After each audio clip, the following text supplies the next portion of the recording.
அத்தியாயம் 1. திதிகளிலேயே பஞ்சமி திதி விசேஷமானது. ஒவ்வொரு நாட்களும் கிழமை, திதி, நட்சத்திரம், யோகம், கரணம் என்கிற 5 அங்கங்களால் ஆனதுதான். இதில் அமாவாசைக்கு 5வது நாள் வரும் திதிதான் பஞ்சமி திதியாகும். அதேபோல பௌர்ணமிக்கு 5வது நாள் வரும் திதியும் பஞ்சமி திதியாகும். இதில் அமாவாசையை அடுத்து வரும் திதியானது வளர்பிறையை அடிப்படையாக கொண்ட சுக்லபட்ச திதியாகும். பௌர்ணமிக்கு பிறகு வரும் திதியானது தேய்பிரையை அடிப்படையாக கொண்ட திதி கிருஷ்ணபட்ச திதியாகும். சரி, திதி என்றால் என்ன? சந்திரனுக்கும் சூரியனுக்கும் இடையிலான தூரமே திதி எனப்படுகிறது. இது ஒவ்வொரு நாளும் கூடி குறைவதால் அதற்கேற்ப பிரதமை திதி, துவிதியை திதி என்று அழைக்கப்படுகிறது. இதில் 5ஆம் நாள் வரும் பஞ்சமி திதிக்கு சில சிறப்புகள் உள்ளன. குறிப்பாக ஆவணி மாதம் வளர்பிறையில் வரும் பஞ்சமி திதியைத்தான் நாக பஞ்சமி திதி என்கின்றனர். இன்றைய தினத்துக்கான சக்திகள் அலாதியானது. நெடிய அந்த தார்ச்சாலையின் இரு புறங்களிலும் பிசாசு தலை போல புளிய மரங்கள். 3 மாதத்திற்கு முன்னால் ஒரு வாரத்துக்கு அடைமழையானது விடாமல் ஒரு அடி அடித்திருந்தது. அதன் பின் கார்த்திகை, மார்கழி என்கிற அனல் தணிந்த காலகட்டங்கள். இதில் அந்த புளிய மரங்கள் நன்கு ஊட்டம் கண்டுவிட்டன. அதன் எதிரொலிதான் சடை சடையாக காய்கள். இளம் பச்சையில் இலைகளும் துளியும் வெளிச்சம் தரையில் படாதபடிக்கு பந்தல் போல் படர்ந்திருந்தன. பார்க்கவே ரம்யமாக இருந்தது. சூரிய கதிர்களால் கூட அந்த மரங்களுக்குள் குடைந்து கொண்டு உள் நுழைய முடியவில்லை. அந்த மரத்தின் உடம்பில் திண்டு திண்டாய் முடிச்சு விழுந்தது போல கண்டுகள். பல இடங்களில் தலையை உள் நுழைக்கலாம். அப்படி துவாரங்கள். மரக்கிளைகளில் எல்லா ஜாதி பறவைகளும் தங்கள் கூட்டினை கட்டியிருந்தன. பட்சிகளை பொறுத்தவரை அந்த புளிய மரம் மிக பாதுகாப்பான ஒரு மரமாகும். ஏனென்றால் ஒரு வேட்டைக்காரன் கூட அந்த பக்கம் வரமாட்டான். வந்தாலும் குறிப்பிட்ட அந்த புளிய மரத்தின் முன்னால் துப்பாக்கியை கீழே போட்டு விடுவான். இந்த நாட்டில் மரங்களை தெய்வங்களாக கருதி வழிபட்டு வருவது சகஜமான ஒன்றுதான். ஆனால் இந்த புளிய மரத்தை தெய்வமாக அல்ல, ஒரு தெய்வம் வாழ்ந்திடும் கோயிலாகவே எல்லோரும் நினைப்பதுதான் ஆச்சரியம். உச்சி நேரம் ஆகாயத்திற்கு வரும் சூரியனின் கதிர்களால் கூட வெளிச்ச புள்ளிகளை உருட்டி விளையாட முடியவில்லை. மோர்பானையின் உள்பாகம் போல படு இதமான நிழல். அந்த சாலை வரிசையில் உள்ள 300 வருஷத்து புளிய மரம் அது. அடித்தண்டில் மஞ்சள் பூசி குங்கும பொட்டெல்லாம் அதற்கு வைத்திருந்தார்கள். பானாமுனி வாசம் செய்வதாக கூறப்படும் அந்த புளிய மரத்தை தாண்டும் போது மட்டும் தார்ச்சாலை வாகன ஓட்டிகள் கொஞ்சம் போல தேங்கி நின்று உட்கார்ந்த நிலையில் ஒரு அரைக்கும்பிடு போட்டுவிட்டுத்தான் போவார்கள். பலர் 1 ரூபாய் 2 ரூபாய் என்று நாணயங்களை மரத்தை நோக்கி வீசி எறிந்துவிட்டு செல்வார்கள். அப்படி பறந்து வந்து விழும் காசுகளையெல்லாம் பொறுக்கி தன் துணிப்பையில் போட்டுக்கொள்வதுதான் அங்குள்ள முத்துப்பேச்சி என்கிற பெண்ணின் வேலை. 5-6 நாள் அழுக்கோடு கூடிய பாவாடை தாவணி, அடக்கி ஒடுக்கி விளக்கெண்ணெய் போட்டு வாரிய தலைப்பின்னல், நெற்றியில் அந்த பானாமுனி பிரசாத விபூதி குங்குமம் என்று பார்க்க ஒரு வெகுளித்தனமான 18 வயது கிராமத்து பெண்ணாக தெரிந்த முத்துப்பேச்சி பக்கத்து மரங்களின் புளியங்காய்களை தன் தாவணி முகப்பில் போட்டு மூடிக்கொண்டிருந்தாள். அவ்வப்போது அதில் ஒன்றை எடுத்து நுனி நாக்கில் சீண்டி பின் உச்சி மண்டை வரை அதன் புளிப்பு சிலிர்ப்பு ஏறிட உடம்பை சிலிர்த்து விட்டு கொண்டு அமர்ந்திருப்பதுதான் அவளது வாடிக்கை. நடுநடுவே நனங் நனங் சத்தமுடன் 1 ரூபாய் நாணயங்கள் உருண்டு அவள் காலடிக்கே வரும். பொறுக்கி எடுத்துக்கொள்வாள். அவள் அதை பொறுக்கி பொறுக்கி துணிப்பையில் போட்டுக்கொள்வதை பார்த்து பெருமூச்சு விடும் ஒருவனும் இருக்கிறான். ராஜமாணிக்கம் என்கிற அவன் காலை 10 மணிக்கெல்லாம் தனது செம்மறியாட்டு கூட்டத்தோடு பிர் பிர் தா தா என்கிற குரல் ஒளியோடு சவத்தூரில் இருந்து வந்து விடுவான். பாம்பு நெளிந்த மாதிரி ஒரு மண் சாலை. அதன் மேல் புழுதி பறக்க அவன் வரும்போதுதான் அருப்புக்கோட்டையிலிருந்து சவத்தூருக்கான தபால் பையை கொண்டு வரும் மதுரை பஸ்ஸும் வரும். சரியான டங்கர் டப்பா வண்டி அது. அதன் சத்தம் கேட்டு செம்மறியாடுகள் மிரண்டு நாலாபுறமும் ஓட அவைகளை ஒன்றுபடுத்தி திரும்ப சேர்ப்பதற்குள் அவனுக்கு நாக்கு தள்ளிவிடும். அப்போதெல்லாம், முனிப்பா, இந்த பஸ்ஸை கவுத்தி கால் காசுக்கு பொறாதபடி இதை ஆக்க மாட்டியா? அப்படி நீ செய்யும்போது இந்த டிரைவர் பைய கைகால் அந்து போய் ஓ மரத்தடிக்கு வந்து பிச்சை எடுக்கணும். அதை நான் பார்க்கணும். அப்பத்தான் இவன் ரோதனையில இருந்து என் ஆடுங்க தப்பிக்கும் என்று முணுமுணுப்பான் ராஜமாணிக்கம். அவன் முணுமுணுக்கும் போதே காது சவ்வை கிளிக்கும். ஏர் ஹாரனை ஒரு அழுத்த அழுத்தி ஏஹேய் இலை ஆட்டுக்கோட்டி பயலே என்று டிரைவரின் கத்து வரும். கத்தலா அது ஒருவித உற்சாகம். ஆடுகளும் அரண்டு போய் நாலாபுறமும் பிரிந்து ஓடும். அப்பொழுது அந்த ஆடுகளை அடக்கி வந்து கட்டுவதில் முத்துப்பேச்சியும் அவனுக்கு ஒத்தாசை செய்வாள். பஸ் பிரயாணிகள் வீசி எறியும் காசுகளை பொறுக்கி எடுத்துக்கொள்வது கூட பிறகுதான். ராஜமாணிக்கமும் பதிலுக்கு ஒரு சிநேக பார்வை பார்ப்பான். ஏன்ல தினம் இந்த கார் வரும்போதே உன் ஆடுங்களோட வர, கொஞ்சம் முந்தி பிந்தி வரலாம்ல என்று கரிசனமாக இளைவாள். ஆமா, இந்த காருக்கார லொல்லுக்காண்டி நான் முந்தி பிந்தி வரணுமாக்கும். நீ வேணா பாரு, இந்த மரத்து முனி ஒரு நாள் அவனை புரட்டி போட்டு அடிக்க போகுது. நீயும் வட்டா வட்டம் இதையே தான் சொல்லுற. எங்க? அவளிடமும் சடைப்பும் இழையும். பார்க்க வேடிக்கையாக இருக்கும். இதற்கு நடுவில் இரண்டொரு ஆடுகள் அந்த மரத்து கிளை இலைகளை முன்னிரு கால்களால் எம்பி ஏறி பற்றி மேயத் தொடங்கி இருக்கும். ராஜமாணிக்கம் அதை பார்த்துவிட்டு உயிர் போனது போல அலறுவான். அட கிரகம் பிடிச்ச ஆடே, இந்த மரத்து தலையில வாய வைக்காதன்னு தினம் தினம் நான் அடிச்சாலும் உனக்கு உரைக்க மாட்டேங்குதே. அப்பால முனிக்கு பொலி போட்டாதான் என் கணக்கு நேராகும் என்று கத்திக்கொண்டே ஓடி தன் வசமுள்ள கம்பால் அந்த ஆட்டின் தொடையில் வீறு கொண்டு ஒரு அடி அடிப்பான். அந்த குச்சியே திம்மென்று மோதி ஒரு எகிறு எகிரும். அதுவும் அலறிக்கொண்டு ஓடும். அந்த புளிய மரத்திடம் மட்டும் ஆயுள் தண்டனை பெற்ற கள்ளன் கூட ஒரு கொப்பு ஒடிக்க அஞ்சுவான். காரணம், அந்த மரத்தில் வாசம் செய்வதாக நம்பப்படும் பானாமுனி. அதை மட்டும் வணங்காமல் யாருமே மரத்தை தாண்டி போவதே இல்லை. தொகுதி பக்கம் வரும் எம்எல்ஏ மந்திரிகள் கூட எதற்கு வம்பு என்று ஒரு கும்பிடு போட்டுவிட்டுத்தான் போய்க் கொண்டிருக்கின்றனர். சராசரியாக ஒரு நாளைக்கு 500 - 600 ரூபாய் வரை தேரும். அதிலும் ஐயப்ப சீசன் என்றால் கேட்கவே வேண்டாம். அது 2 மடங்குதான். இப்படி துள்ளி வந்து விழும் சில்லறை காசுகளை சேகரிக்கும் முத்துப்பேச்சி அதில் ஒரு நயா பைசா தொடமாட்டாள். அப்படியே அவைகளை நாகப்பனிடம் கொடுத்து விடுவாள். நாகப்பன் தான் பானாமுனி குடியிருக்கும் அந்த புளிய மரத்துக்கு சொந்தக்காரன். சாலை ஓரத்தை விட்டு சற்று தள்ளி அது அவன் நிலத்திலும் சரிபாதி ஆக்கிரமித்து கொண்டிருப்பதால் அவன் அப்படி சொல்கிறானா, இல்லை நிஜமாலுமே அந்த மரம் அவனுக்கு சொந்தமா என்பதெல்லாம் கேட்கக்கூடாத கேள்விகள். சரியாக இருட்டும் சமயம் அவனது புல்லட் பைக்கில் மரத்தடிக்கு வந்து விடுவான். முத்துப்பேச்சி மொத்த சில்லறை காசையும் ஒரு மூட்டையாக கட்டி வைத்திருப்பாள். அதை அவன் வரவும் நீட்டுவாள். அவனும் அதில் எவ்வளவு இருக்கிறதென்றெல்லாம் பார்க்க மாட்டான். பதிலுக்கு அவளுக்கு ஒரு 10 ரூபாய் நோட்டை நீட்ட அவள் அதை வாங்கி கண்ணில் ஒத்தி கொள்ளாத குறையாக கிளம்பி போவாள். அன்று முத்துப்பேச்சி காதுக்கு ஒரு 1/4 பவுனில் தோடு செய்து போட்டிருந்தாள். அது பார்க்கவே தனி அழகாக இருந்தது. அவள் முகமே மாறிவிட்டது. நாகப்பனும் பார்த்துவிட்டு கேட்டான், என்ன பிள்ளை, காதுல தோடெல்லாம் போட்டிருக்க? அது வந்துன்னே, என் மாமனுக்கே என்ன கட்டி கொடுக்க போறாங்க. அதுக்கு முந்தி ஆசைப்பட்டுச்சு.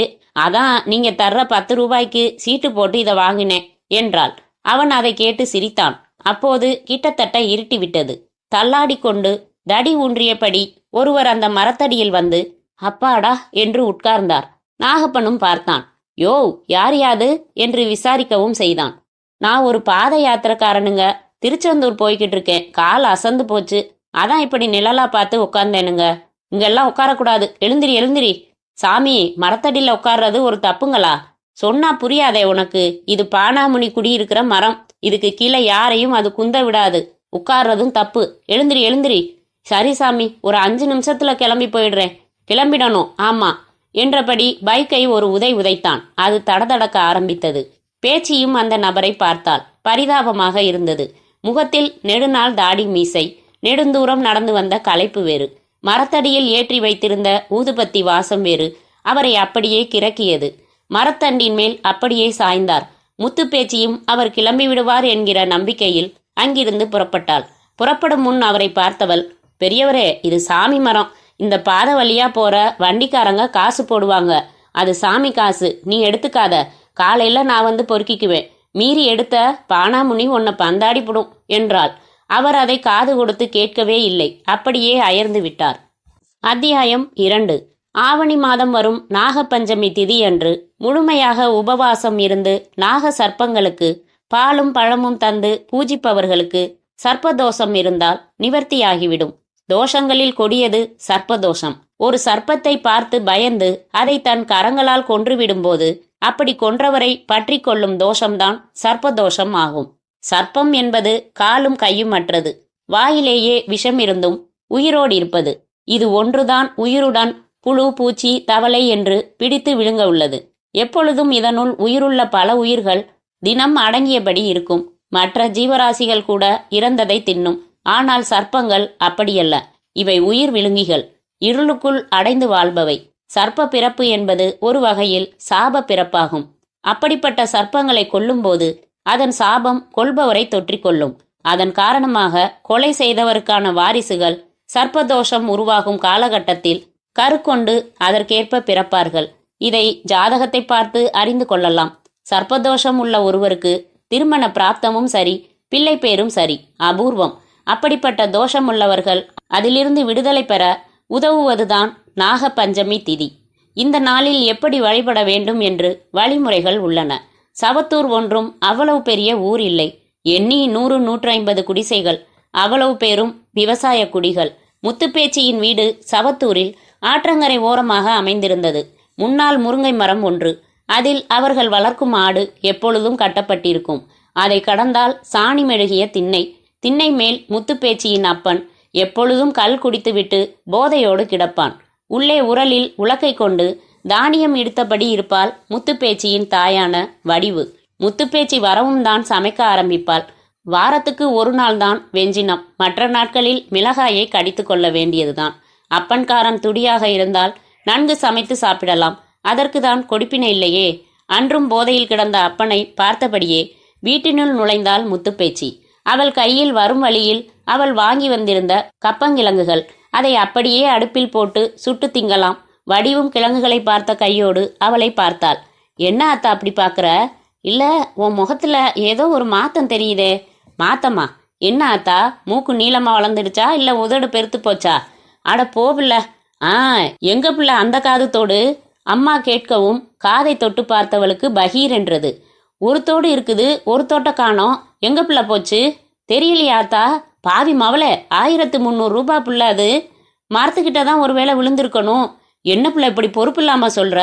இல்ல அத்தா, நீ இரு, நான் போய் பார்த்துட்டு வந்துடுறேன் என்றவள் சிமினி லாந்தார் விளக்கை எடுத்துக்கொண்டு கிளம்பினாள். அடியே வேண்டாண்டி, ராத்திரி நேரம் அந்த மரத்து பக்கம் கன்னி பொண்ணுங்க போறது நல்லது இல்லம்பாங்க என்று முத்துப்பேச்சியை வடிவு தடுத்து நிறுத்த அவள் அப்பனும் அதை கேட்டு எழுந்தவனாக, ஆமாம் புள்ள, மரத்துக்கிட்ட இந்த நேரம் மட்டும் போகாத என்றான். முத்துப்பேச்சிக்கோ அவர்கள் அலட்டிக்கொள்கிற மாதிரி தோன்றியது. என்ன அத்தா நீ, ராத்திரி எம்புட்டு வண்டிங்க அந்த பக்கமா போகுது தெரியுமா? அவங்கெல்லாம் என்ன பயந்தா போயிட்டாங்க என்று எதிர்கேள்வி கேட்டவள் புறப்பட கால் எடுத்தாள். ஏ புள்ள, போவாதங்கிறேன், அப்புறமும் போறியே. எனக்கு தோடு போனா போகட்டும், உனக்கு எதுவும் ஆயிடக்கூடாது என்று முத்துப்பேச்சியை அவளது தாய்க்காரியான வடிவு உறுதியாக தடுத்து நிறுத்திவிட்டாள்.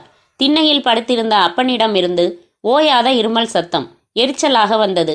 அடுப்பில் பருப்பு சோறு பொங்கும் வாசம். கஞ்சி வடித்து அலுமினிய சோற்றுப்பானையை ஒரு ஓரமாக தூக்கி வைத்தாள். அதன் பின் வடை சட்டியில் எண்ணெய் விட்டு வெங்காயம் வதக்க தொடங்கிவிட்டாள் வடிவு. வாசனை ஒரு பூனைக்குட்டி போல அந்த பகுதியை சுற்றி சுற்றி வந்தது. அதில் கொஞ்சம் தன்னை மறந்த பேச்சிக்கு உதிர்ந்து விழுந்துவிட்ட தோடு ஞாபகமாகவே இருந்தது. பானாமுனிசாமி, என் தோடு எனக்கு கிடைச்சிடணும். அப்படி கிடைச்சிட்டா தினம் 1 ரூபா சேர்த்து ஒரு சேவக்கோழியை வாங்கி உனக்கு நான் அதை நேர்ந்து விடுறேன் என்று பெரிய கிழவி போல வேண்டிக் கொள்ளவும் செய்தாள். மனசு அலைப்பாய்ந்தபடியே இருந்தது.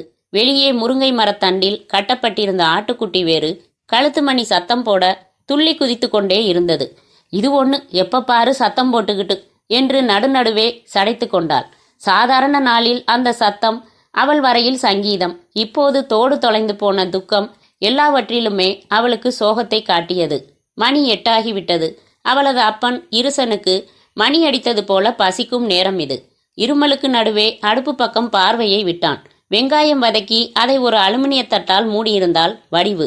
அப்படியே மறுநாள் காலை கஞ்சி காய்ச்சுவதற்காக நெல்லை உரலில் போட்டு உலக்கையால் இடிக்க தயாராகி கொண்டிருந்தாள். சின்ன அட்டகாசமான வீடு. ஒரே ஒரு பல்பு விளக்கு. அங்கங்கே தொங்கும் உரிகள். ஒரு மூலையில் 2 பாயும் ஒரு அழுக்கு தலையணையும், மறுமுனையில் சில தகர டின்களும் சில பானைகளும். கயிற்றுக்கொடியில் அவர்கள் உடுத்திக்கொள்ளும் துணிமணிகள். ஏழை குடும்பங்கள் இந்தியா முழுக்க இன்று இப்படித்தான் இருக்கின்றன. யார் வந்து மாற்றப் போகிறார்களோ தெரியவில்லை. குடிப்பது உடல் நலத்திற்கு கேடானது என்று சொல்லிக்கொண்டே சாராயம் விற்கும் அரசாங்கம். அதனால் பாதிக்கப்பட்ட இருசன் போன்றவர்கள்.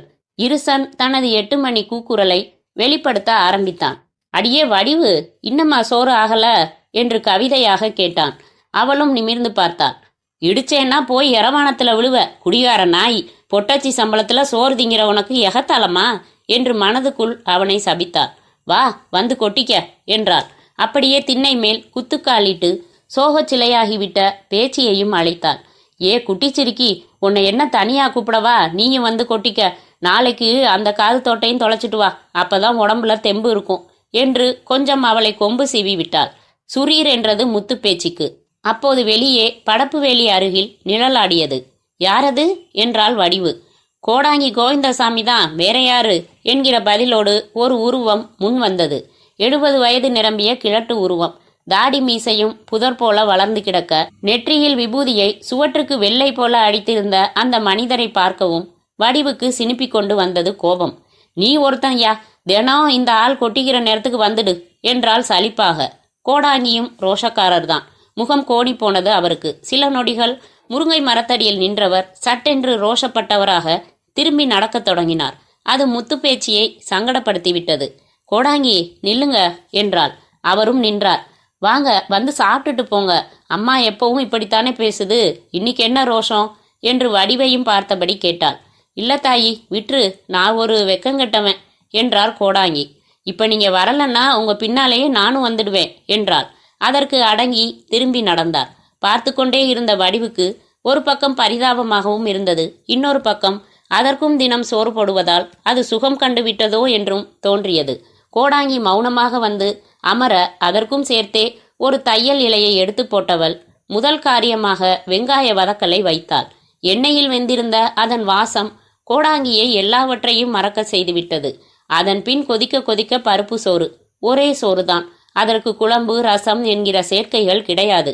சோறு கொதிக்கும் போதே இஞ்சி உப்பு என்று போட்டு விடுவதாலும் அது கிட்டத்தட்ட பொங்கல் போல கமகமத்தது. இருசனும் சரி கோடாங்கியும் சரி அதன் பின் எதை பற்றியும் சிந்திக்காமல் ஒரு கட்டு கட்ட ஆரம்பித்து விட்டனர். பேச்சியும் ஏதோ பேருக்கு விழுங்கினால். ஒரு வழியாக சாப்பாட்டு கடை முடியவும் இருசன் எழுந்து கை கழுவ கூட முடியாதபடி அப்படியே அங்கேயே ஓரம் கட்டி சுருண்டான். கோடாங்கியையே அந்த காட்சி உறுத்தியது. இந்த பாவி பைய இப்படி குடிச்சே நாசமா போறானே என்று முனகினார். இது குடிச்சு அழிக்குது, நீ குந்தை அழிக்கிற என்றாள் வடிவு. என்ன வடிவு சொல்ற? என்னத்த சொல்ல? சொன்னா ரோஷம் மட்டும் உனக்கு பொத்துக்கிட்டு வந்துடுது. சும்மா சொல்லு, சோறு போட்ட நீ எதை சொன்னாலும் கேட்டுக்குவேன். இதுக்கு ஒரு குறைச்சலும் இல்லை. இங்க நாங்களே அன்னாடங்காச்சு. இதுல எந்த நினைப்புல நீ இப்படி தினம் சோத்து நேரத்துக்கு வர்ற? திட்டினாலும் சோறு போட்டுடுவ நீ, மற்றவங்க அப்படி இல்லையே. அதான் இதோ இவ ஒருத்தி, இவ உனக்கு வக்காலத்து. ஏதோ இதுக்காச்சும் என் மேல பரிவு இருக்குதே. கோடாங்கி கண்களில் கண்ணீர் திரண்டு விட்டது. அதற்கு மேல் வடிவு எதுவும் பேசவில்லை. ஆனால் முத்துப்பேச்சி பேசினாள். திண்ணையில் போய் உட்கார்ந்து கொண்டவள், கோடாங்கி, நீங்க சாமி கூடவே பேசுறவர்னு எல்லாரும் சொல்றாங்க. ஆனா உங்களுக்கு ஏன் சோத்துக்கு கஷ்டம் என்று ஆரம்பித்தாள். எல்லாம் கர்ம வினத்தாயி. ஒருத்தருக்கு 4 பேர் இருந்தும் யாராலையும் ஒரு பிரயோஜனமும் இல்லை. நான் சாமி கூட பேசுவேன்னு சொல்றதெல்லாம் பொய் ஆத்தா. அது பேரை சொல்லி கண்டதை சொல்லி நான் காசு ஏமாத்தினேன். பல நாள் திருடன் ஒரு நாள் மாட்டுவாங்கிற மாதிரி ஏன் வாயாலேயே நான் மாட்டினேன். சாமி சொன்னதா சொன்ன பொய்ங்கெல்லாம் எனக்கு எதிராக திரும்பினுச்சு. இன்னைக்கு கோடாங்கிங்கிற பேர் மட்டும்தான் இருக்கு. ஆனா யாரும் என்கிட்ட வந்து குறி கேட்கறதில்ல. இப்பதான் டிவி பெட்டியிலேயே ஜோசியம் சொல்றாங்களே. நானும் செல்லா காசாயிட்டேன். பசங்களும் பொழப்பு தேடி 4 பக்கம் போயிட்டாங்க. ஏன் பாடுதான் திண்டாட்டமா போச்சு. அப்ப நான் ஒன்று கேட்டா சொல்வீங்களா? நீயா? நீ கேட்க என்ன அத்தா இருக்குது? இருக்குது. இன்னைக்கு புதுசா ஒரு தங்கத்தோடு என் அம்மா செஞ்சு போட்டுச்சு. அதுல ஒன்று காணாம போச்சுது. புளிய மரத்துக்கிட்ட தான் அது எங்கேயோ உளுந்திருக்கணும். அது எனக்கு திரும்ப கிடைக்குமா? முத்துப்பேச்சி கோடாங்கியிடம் மிகுந்த ஏக்கத்துடன் கேட்டாள். கோடாங்கிக்கும் அவள் கேட்ட தொனி அப்படியே மனதை பிசைந்து விட்டது. பார்த்து கொண்டே இருந்தால் அவளது தாய்க்காரி. அப்பன்காரன் வயிறு நிரம்பவும் போய் படுத்து விட்டான். கோடாங்கி இடுப்பு மடியில் இருந்து துண்ணூற்று பை எடுத்தார். ஒரு சிட்டிகையை எடுத்து ஏதோ மந்திரத்தை முணுமுணுத்து விட்டு நெற்றியில் பூசினார். பின் பையை மடித்து இடுப்புக்குள் செருகி கொண்டவர் பரபரவென்று 2 கைகளையும் தேய்த்து விட்டு கொண்டார். அதே வேகத்தில் 5 வலக்கை விரல்களையும் அவளை நோக்கி நீட்டியவர், இதுல ஏதாவது ஒரு விரலத்தோடு பாப்போம் என்றார். பேச்சி கொஞ்சம் மசங்க மசங்க பார்த்தாள். சட்டுன்னு தொடு. அவளும் தொட்டாள் அவரது மோதிர விரலை. கோடாங்கி அடுத்த நொடியே வாயை பிளந்து விட்டார். என்ன கோடாங்கி? என்ன தாத்தா சொல்லுவேன்? தொலைஞ்சு போன திருகாணிக்கு வழி பார்க்கலான்னா நீ புதையலையே பார்க்க போறியே. புதையலா? ஆமா தாயி, இன்னைக்கு ரொம்ப விசேஷமான நாள். இந்த நாளை நாகப்பஞ்சமி நாள்னு சொல்லுவாங்க. அதாவது நாகப்பாம்புகளுக்கு இன்னைக்கு பூஜை செய்து கும்பிட்டா எவ்வளவு தோஷம் இருந்தாலும் போய் நல்லது நடக்க ஆரம்பிக்கும். அப்படி ஒரு நாள்ல நீ தங்க மோதிரம் போடுற மோதிர வரல தொற்றுக்க. என் அருள் வாக்குப்படி உனக்கு பெருசா ஏதோ நல்லது நடக்க போகுது. கோடாங்கி சொன்னதை கேட்டு முத்துப்பேச்சியின் தாய்க்காரி சிரித்தாள். ஆமா, பெருசா நல்லது நடக்கத்தான் போகுது. நீயும் உன் ஜோசியமும் அது புதுசா போட்ட காது தோட்ட தொலைச்சிட்டு நிக்கிது. இதுல நல்லது நடக்க போகுதாக்கும். முன்னையெல்லாம் பகல்ல தான் புழுகுவ, இப்ப ராத்திரியிலையும் ஆரம்பிச்சிட்ட போல இருக்கு என்றாள்.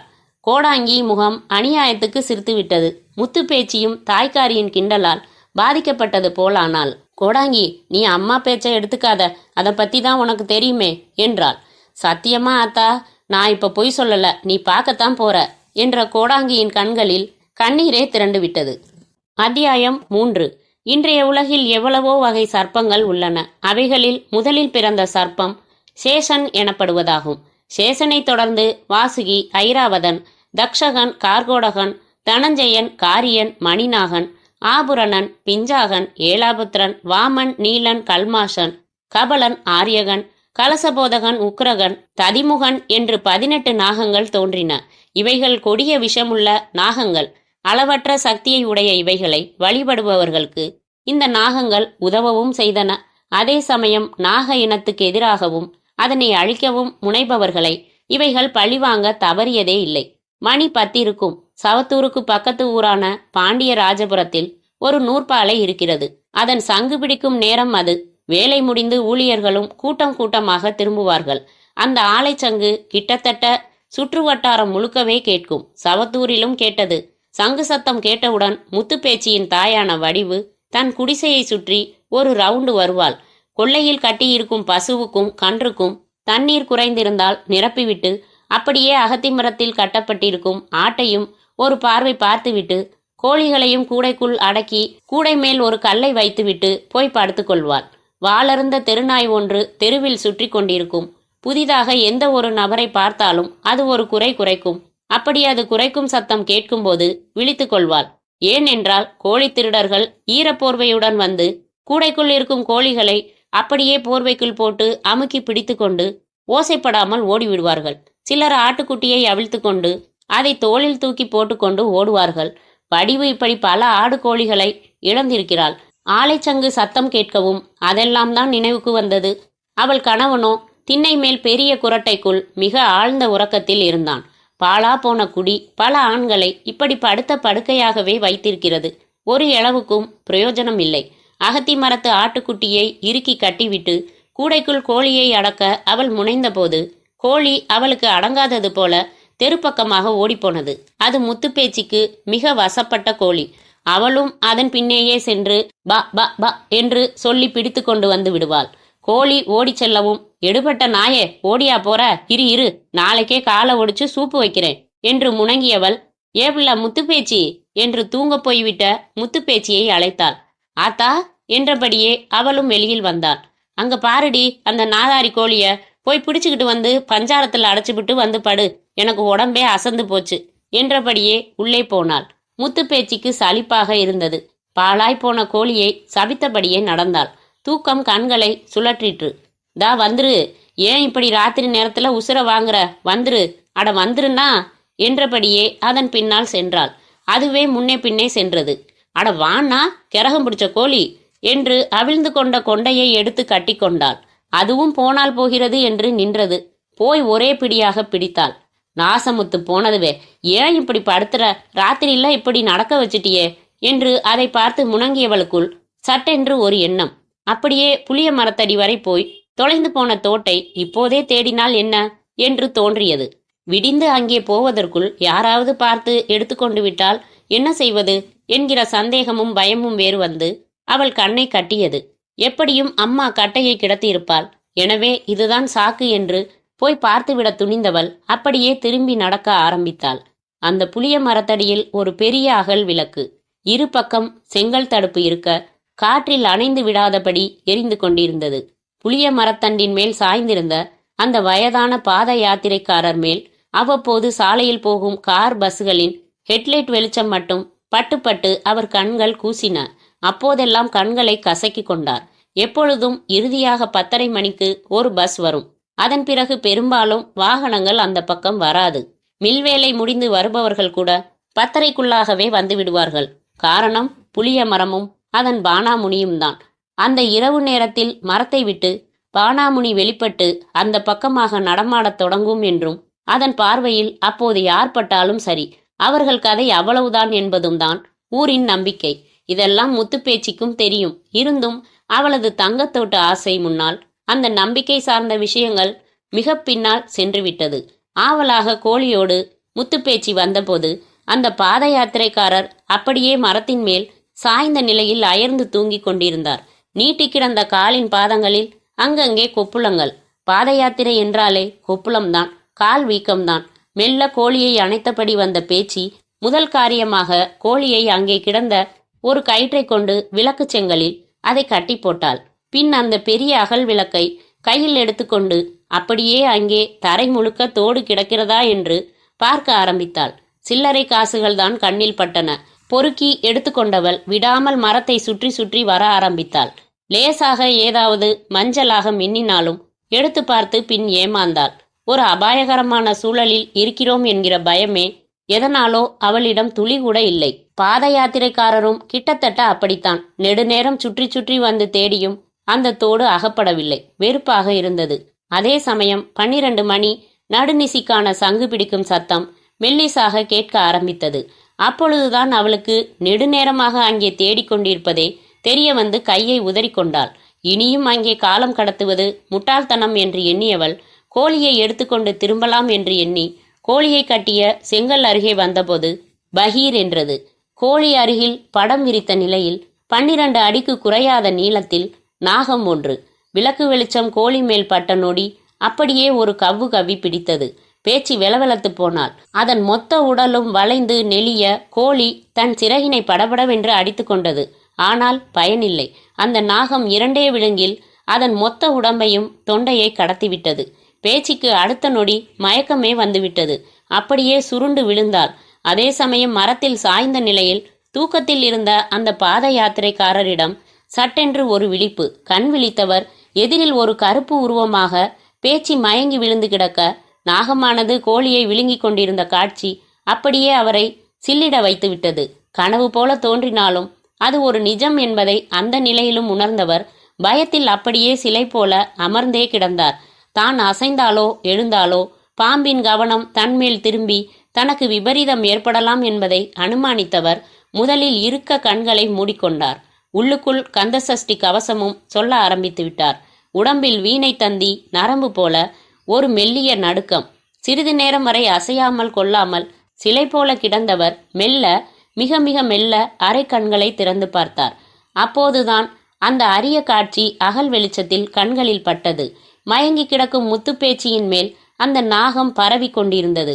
கால் முதல் தலை வரை தன் முழு உடலை பரவ விட்டிருந்த அது அவள் தலைக்கு மேல் படம் விரித்திருந்தது. கிட்டத்தட்ட அதன் படநிழலில் முத்துப்பேச்சி தலை இருப்பதாக கூட தோன்றியது.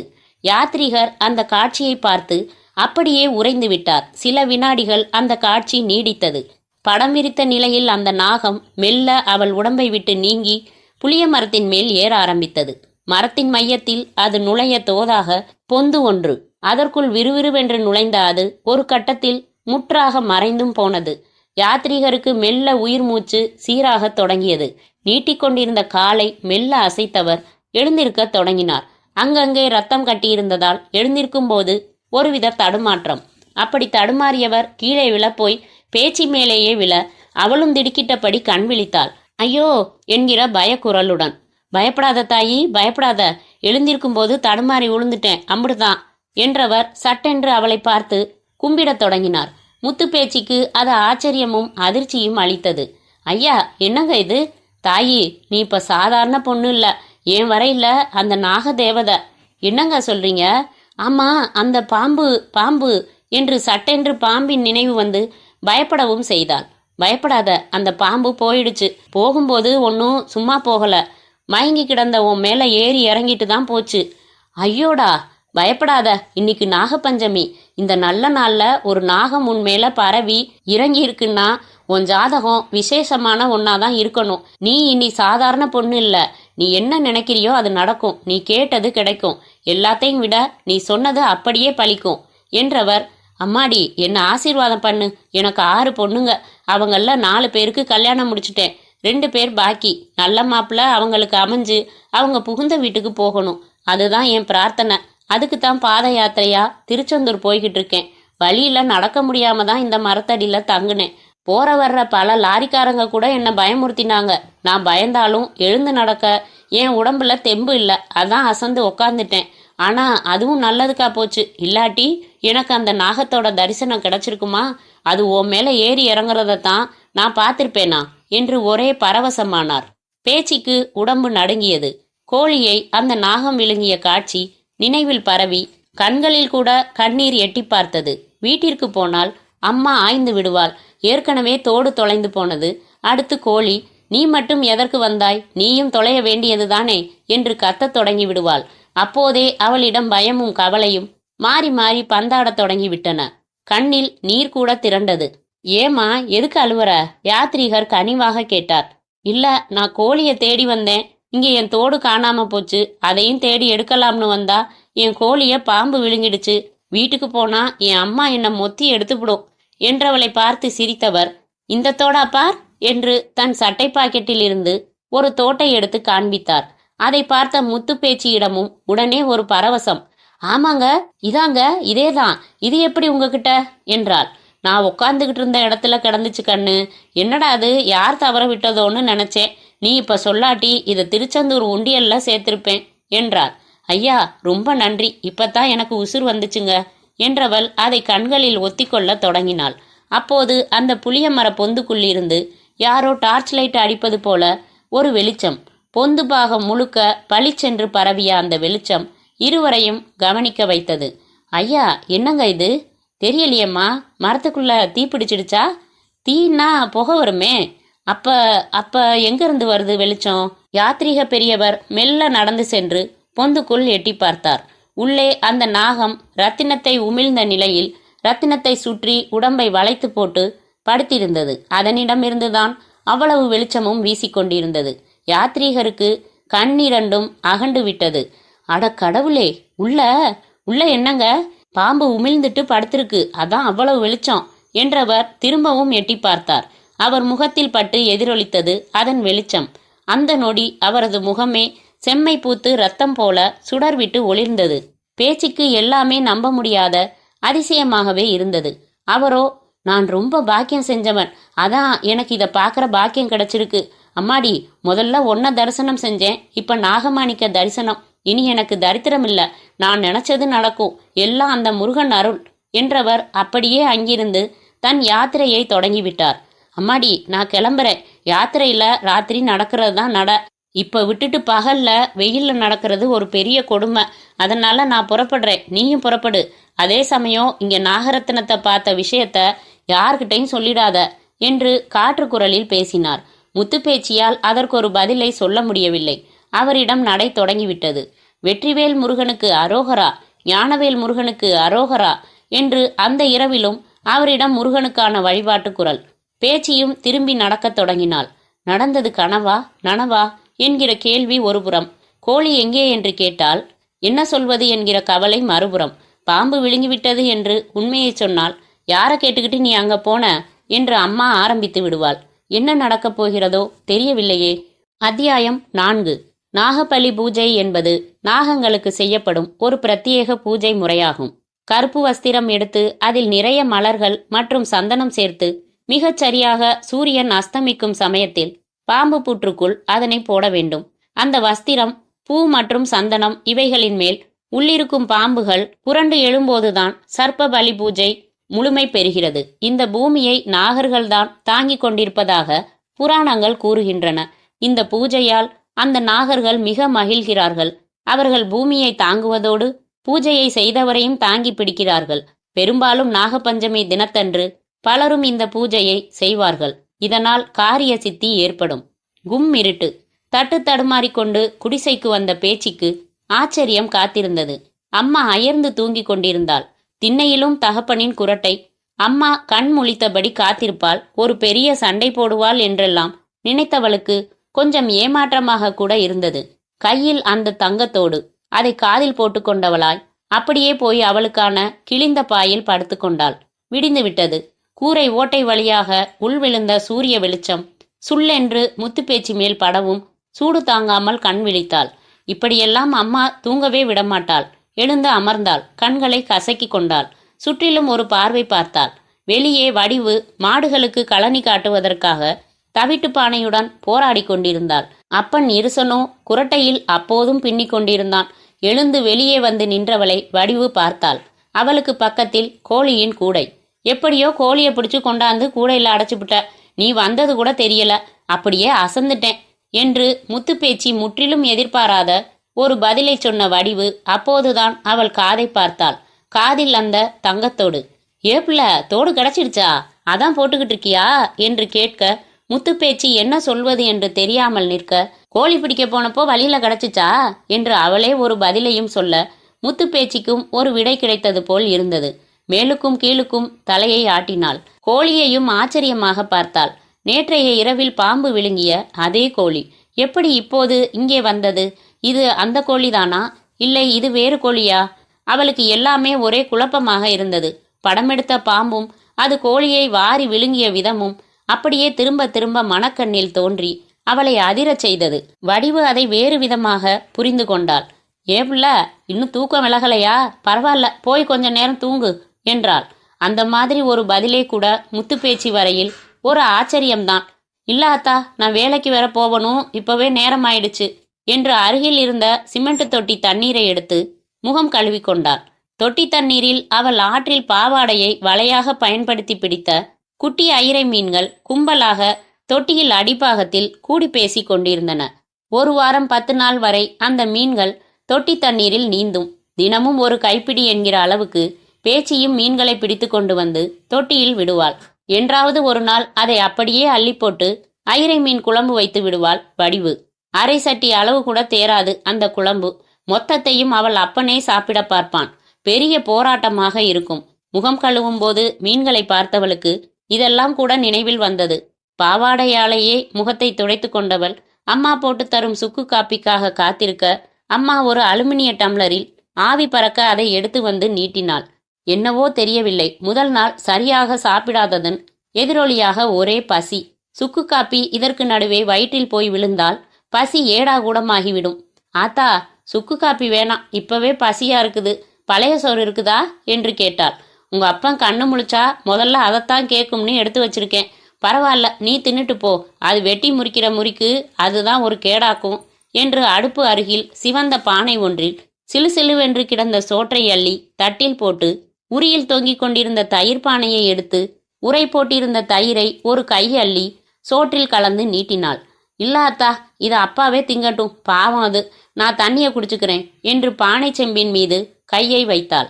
வடிவுக்கு அவளை பார்க்க பரிதாபமாக இருந்தது. சட்டென்று அவளது கண்கள் கலங்கிவிட்டன. மடமெடவென்று தண்ணீரை குடித்து முடித்த முத்துப்பேச்சி முகத்தை துடைத்து கொண்டு ஆற்றுக்கு குளிக்க கிளம்பிவிட்டாள். பார்த்து போய் வாப்புல, நீ வரையில கப்பங்கிழங்கு சுட்டு வச்சிருக்கேன் என்றாள். குளித்துவிட்டு குடத்தில் நீருடன் வந்து வைத்துவிட்டு பின்புதான் புளிய மர காவல் வேலைக்கு செல்ல வேண்டும். குடத்துடன் வீதியில் இறங்கியவள் எதிரில் ஒரு போலீஸ் ஜீப்பும் மார்ச்சுவரி வேன் ஒன்றும் கடந்து போனது. வீதியே திரும்பி பார்த்தது. நம்ம ஊர்ல போலீஸா? பின்ன பொணம் உளுந்தா போலீஸ் வராம மந்திரியா வருவாரு? பொணமா?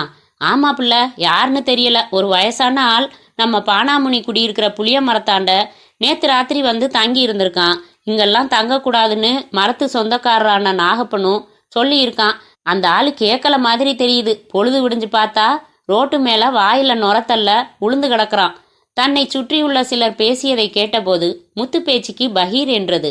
தன்னோடு சேர்ந்து மரப்பொந்தில் நாகரத்தினத்தை பார்த்த ஒரே நபர், அந்த நபருக்கும் மரணம் வந்துவிட்டது. அப்படியானால் தன்கதி? முத்துப்பேச்சி உடம்பு நடுங்க ஆரம்பித்து விட்டது. நள்ளிரவில் அங்கு போனதற்கான தண்டனையாக பானாமுனிதான் அந்த யாத்ரீகரை கொன்றிருக்க வேண்டும்.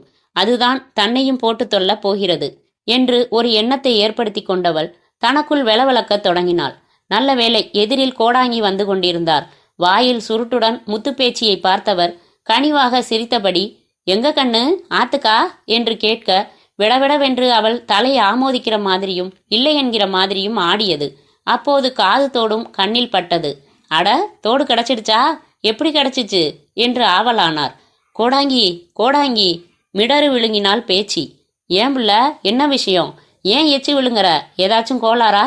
அது வந்து, சும்மா சொல்லு, எதையோ சொல்ல வர்ற, ஆனா முடியல, அப்படித்தானே? ஆமா என்றவள் பக்கமாக உள்ள சொரசவுத்தி மரநிழலில் ஒதுங்கி முந்தைய இரவில் நடந்ததை சொல்லத் தொடங்கினாள். அவள் சொல்லி முடித்த மறுநொடி கோடாங்கி தோளில் கிடந்த துண்டை எடுத்து இடுப்பில் கட்டிக்கொண்டார். எதிரில் நிற்பது ஒரு பெண் தெய்வம் என்பது போல பாவித்து அப்படியே மரத்தடி என்றும் பாராமல் காலில் விழுந்தார். கோடாங்கி, என்ன இது? என்னைய போய் கும்பிட்டுக்கிட்டு? உன்னையத்தான் கும்பிடணும். மாணிக்கம் கக்குற நாகம் உடம்பு மேல ஏறி இறங்கி இருக்குது. அதோட மாணிக்கத்தை வேற பாத்திருக்க. யாருக்கு கிடைக்கும் இப்படி ஒரு பாக்கியம்? நேத்து ராத்திரி நீ என் மோதிர விரல தீண்டுனப்ப நான் என்ன சொன்னேன்னு ஞாபகம் இருக்குதா? தோட்டுக்காக தொட சொன்னா புதையலுக்கு தொட்டிருக்கேன்னே. யோசிச்சு பாரு என்றவர், இந்த ஊர்ல 60 வருஷமா இருக்கிற எனக்கு இப்படி ஒரு பாக்கியம் கிடைக்கலையே என்று வானத்தை பார்த்தார். கோடாங்கி, நான் எங்க என் உசுறு போயிடுமோன்னு பயந்துகிட்டு இருக்கேன். நீங்க என்ன பாக்கியம் அது இதுன்னுகிட்டு? அட போ ஆத்தா, நீ 100 பேத்த காப்பாத்த போற. உன்கிட்ட தாலி வாங்கி கட்டுனா அல்பமா விதி உள்ளவனுக்கும் ஆயுசு 100. அது தெரியலையே உனக்கு? நீ இன்ன வடிவும் அவ முத்து பேச்சு மட்டும் இல்ல, கிட்டத்தட்ட ஒரு நாகக்கண்ணி. நாகக்கண்ணியா? ஆமா, பூச்சின்னு நம்ம கிராமத்துல சொல்ற பாம்பு இனத்துல நாகம்ங்கிறது தனி ஜாதி. அது ஒரு தேவ அம்சம். அதனாலதான் அது மேல அந்த மகாவிஷ்ணுவே படுத்திருக்காரு. பரமசிவனோ கழுத்துல விட்டுருக்காரு. ஆதிசக்தியோ அத கங்கணமா கையில கட்டி இருக்கா. பாம்புல நல்ல பாம்புன்னு நாகத்தை தான் சொல்லுவோம். வாயிலேயே விஷம் இருந்தும் உசுரோட ஒரு ஜீவன் இருக்குதுன்னா அது பாம்பு மட்டும்தான். அப்படி வாயில விஷம் உள்ள ஒரு பாம்பு உன்னை கடிக்காம ஓ மேல பரவி இருக்குன்னா அது சாதாரண விஷயம் இல்ல. அரவங்கிற பாம்பை கண்ணால பார்க்க கூட ஒரு விதி இருக்கு. எல்லாரும் எல்லா நேரத்திலையும் பாம்புகளை பார்த்துட முடியாது. பார்க்கவே விதி வேணும்னா அது தீண்ட, அது நம்ம மேல பட எப்படிப்பட்ட விதி இருக்கணும்னு யோசிச்சு பாரு. கோடாங்கி ஏதேதோ சொல்லிக்கொண்டே போனார். ஆனாலும் முத்துப்பேச்சி அதில் மயங்கிய மாதிரி தெரியவில்லை. என்ன கோடாங்கி, பாம்பு பிடிக்கிறவங்க தினம் 100 பாம்பை பிடிக்கிறாங்க. பல்ல பிடுங்கிட்டு அதை அவங்க மேல கூட விட்டுக்கிறாங்க. அவங்கெல்லாம் அப்ப சாமியா என்று ஒரு எதிர்கேள்வியை அவள் கேட்கவும் கோடாங்கிக்கு என்ன பதில் சொல்வது என்று தெரியவில்லை. திருதிருவென்று முழித்தார். பாத்தீங்களா, உங்களால பதில் சொல்ல முடியல? ஆமா அத்தா, நீ கேட்டது நியாயம்தான். ஆனாலும் நான் சொன்னதுல மாத்தம் இல்ல. பாம்பு பிடிக்கிற பசங்க கதை வேற, அவங்க கணக்கும் வேற. ஆனா உன் விஷயம் அப்படி இல்ல. நீ என்ன நினைக்கிறியோ அது நடக்கும். நீ கேட்கறது கிடைக்கும். அது சரி, காலையில திங்கிறதுக்கு பழைய சோறு எனக்கு இன்னைக்கு கிடைக்கல. நீங்க கேட்கறது கிடைக்கும்னா என்ன அர்த்தம்? இருக்கலாமாத்தா, நீ கேட்டுத்தான் பாரேன், அப்ப தெரிஞ்சுக்கிட்டு போகுது என்றார். ஆனால் முத்துப்பேச்சி எதையும் கேட்கவில்லை. அவரது நம்பிக்கையை போய் எதற்கு சோதித்து கொண்டு என்று எண்ணினாலோ என்னவோ சிரித்து கொண்டே ஆற்றை நோக்கி நடக்கத் தொடங்கினாள். அத்தியாயம் 5. ஒருவரது ஜாதகத்தில் சர்ப்பதோஷம் என்பது இருந்தால் அது அந்த ஜாதகரை நிம்மதியாக வாழ விடாது. பொதுவில் சர்ப்பதோஷம் எனும் நாகதோஷம் பெண்கள் விடும் சாபத்தால் வருவது ஆகும். திருமணம் செய்து கொள்வதாகச் சொல்லி ஒரு பெண்ணை ஏமாற்றுவது, நண்பன் மனைவியை அனுபவிப்பது, அதிகாரத்தால் பெண்களை பணியச் செய்வது, மனநிலை பாதிக்கப்பட்ட பெண்களை கெடுத்து விடுவது, முதல் மனைவி இருக்க 2வது மனைவியை அழைத்து வந்து முதல் மனைவி மனதை நோகடிப்பது போன்ற செயல்களை செய்தவர்களுக்கு அடுத்த பிறப்பில் சர்ப்பதோஷம் உண்டாகும். அது பழமையான நூலகம். பார்க்கும்போதே தெரிந்தது. ஓட்டுக்குறைதான். உள்ளேயும் காரை உதிர்ந்த சுவர்கள். நூலக முகப்பில் நூலகத்தை செப்பனிட நிதி உதவி கேட்டு எழுதி வைத்திருந்தார்கள். அது தனியார் ஒருவருக்கு சொந்தமாக இருந்த நூலகமும் கூட. கிருஷ்ணய்யர் என்கிற தமிழாசிரியர்தான் அதை நிறுவியவர். கிருஷ்ணய்யர் ஒரு புத்தக புழு. வாழ்நாள் முழுக்க படித்தவர். அதுவும் காசு கொடுத்து வாங்கித்தான் படிப்பார். ஓசியில் கிடைத்தாலும் படிக்க மாட்டார். அவர் தன் காலத்துக்கு பிறகு தனது புத்தகங்கள் செல்லரித்து விடாமல் சமுதாயத்துக்கு பயன்பட வேண்டும் என்று ட்ரஸ்ட் அமைத்து நூலகத்தையும் அந்த நூலகம் உள்ள வீட்டையுமே ஊருக்கு பொதுவாக்கிவிட்டார். ட்ரஸ்ட் தான் நூலகத்தை பராமரித்து வருகிறது. ஏராளமான பழைய நூல்கள் இருப்பதால் எங்கிருந்தெல்லாமோ குறிப்புகளுக்காக பலர் தேடி வருவார்கள். சிலர் போன் செய்து தாங்கள் தேடும் புத்தகம் இருக்கிறதா என்று விசாரித்து கொண்டு வருவார்கள். அப்படி ஒரு நூலகம் முன்னால் தனது பழைய ஃபியட்காரை நிறுத்திவிட்டு இறங்கிக் கொண்டிருந்தான் வாசு என்கிற வாசுதேவன். நல்ல வாலிப முறுக்குள்ள தேகம். ஆனால் நவீனமாக பேண்ட் ஷர்ட் போட்டு செல்போன் சகிதம் திரியும் இக்கால இளைஞன் போல இல்லை அவன். நெற்றியில் ஸ்ரீசுரணம் எனும் சிவப்பு நாமக்கோடு. தலையை கூட அழுந்த வாரி இருந்தான். பாக்கெட்டில் இங்க் பேனாவை செருகியிருந்தான். அவனிடம் நிறையவே பழைய வாசனை. நூலகம் முன்னால் நின்று ஒரு பார்வை பார்த்தவன் மெல்ல உள்ளே நுழைந்தான். உள்ளே சுமாரான வெளிச்சம். கரண்ட் இருந்தும் லைட்டை போடாமல் மேஜை ஒன்றின் பின்னால் ஒருவர் அமர்ந்து கொண்டு காது குடைந்து கொண்டிருந்தார். வாசு வந்து நிற்கவும் ஏற இறங்க பார்த்தார். சார், சொல்லுங்க, முக்கியமான புத்தகம் ஒன்று வேணும். என்ன புத்தகம்? தமிழ் அகராதியா, பூகோள விளக்கமா, இல்ல சாண்டில்யன் கல்கி நாவல்களா? அதுவும் இல்ல குண்டலகேசி மணிமேகலைங்கிற காப்பிய வகையறாவா? இதெல்லாம் இல்ல சார். எனக்கு பாம்புகள் சம்பந்தமா பழைய புத்தகம் எது இருந்தாலும் வேணும். பாம்புகள் சம்பந்தமாவா? எதுக்கு? பாம்பு பத்தி ஆராய்ச்சி பண்ற ஸ்டூடெண்டா நீங்க? இல்ல சார், நான் பாம்பு ஆராய்ச்சி பண்ணல. பாம்புகளுக்கும் மனுஷ வாழ்க்கையோட இன்ப துன்பங்களுக்கும் சம்பந்தம் இருக்கிறதா என் தாத்தா சொல்ல கேட்டிருக்கேன். நீங்க என்ன கேக்குறீங்கன்னு எனக்கு தெரியல. கொஞ்சம் புரியும்படி சொல்லுங்களேன். அவர் சலித்து கொள்ள அவன் சற்று சிந்தித்து விட்டு, அதாவது சார், எனக்கு ஒரு அக்கா இருக்காங்க. அவங்க ஜாதகத்துல நாகதோஷம் இருக்குன்னு சொல்லிட்டாங்க. அதனால கல்யாணமே ஆகல. இப்ப அவங்களுக்கு வயசு 36. அவங்களுக்கு கல்யாணம் ஆகணும்னா நாகதோஷத்துக்கு அவங்க உரிய பரிகாரம் செய்யணும். அது என்னன்னு தெரியணும்னா பஞ்சாட்சர சாஸ்திரிங்கிறவர் எழுதின நாகதோஷம்ங்கிற பழைய புத்தகத்தை பார்க்கணும்னு சொன்னாங்க. அதுல தோஷ விபரங்கள் பரிகாரங்கள்னு எல்லா விபரமும் இருக்கான். அதான் சாஸ்திரிகள் எழுதின நாகதோஷம் புத்தகம் இருக்கான்னு கேட்டா விஷயம் முடிஞ்சுது. இதுக்கு போய் இவ்வளவு சுத்தி வளைக்கணுமாக்கும். சாரி, புத்தகம் இருக்கா? இருக்கு. ஆனா அதை இப்ப ஜோசியர் ஒருத்தர் தான் படிச்சுட்டு கொடுக்கறதா எடுத்துக்கிட்டுல போயிருக்காரு. அடடா சார், அந்த ஜோசியர் அட்ரஸ் தெரியுமா? தெரியாமலா அவ்வளவு பழமையான புத்தகத்தை கொடுப்போம்? அதுவும் ஒரு நாள் படிக்க கட்டணம் எவ்வளவு தெரியுமா? எவ்வளவு சார்? 50 ரூபாய். அடேயப்பா! என்ன அடையப்பா?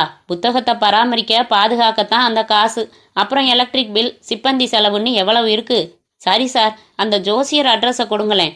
அது சரி, அங்க போய் அவர்கிட்ட வாங்கி ஓசில படிச்சுட்டு போகவா?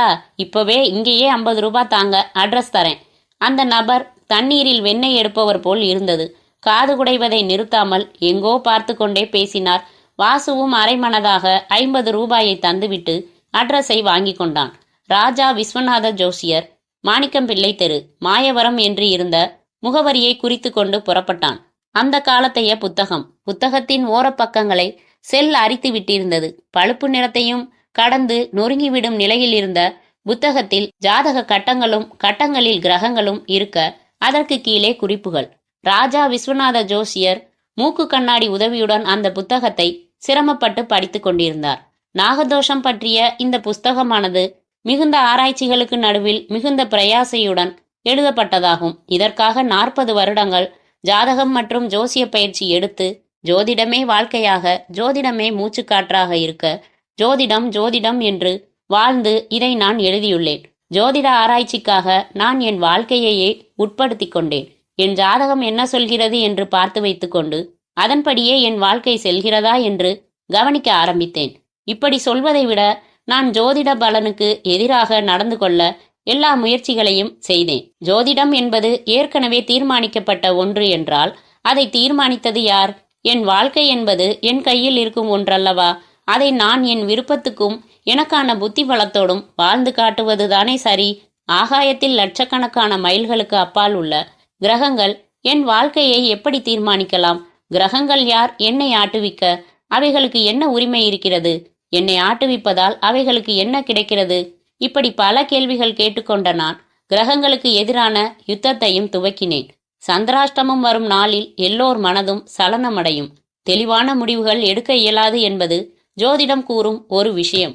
எனக்கான சந்திராஷ்டமம் நாளன்று நான் மகிழ்வாக இருக்க முயன்றேன்.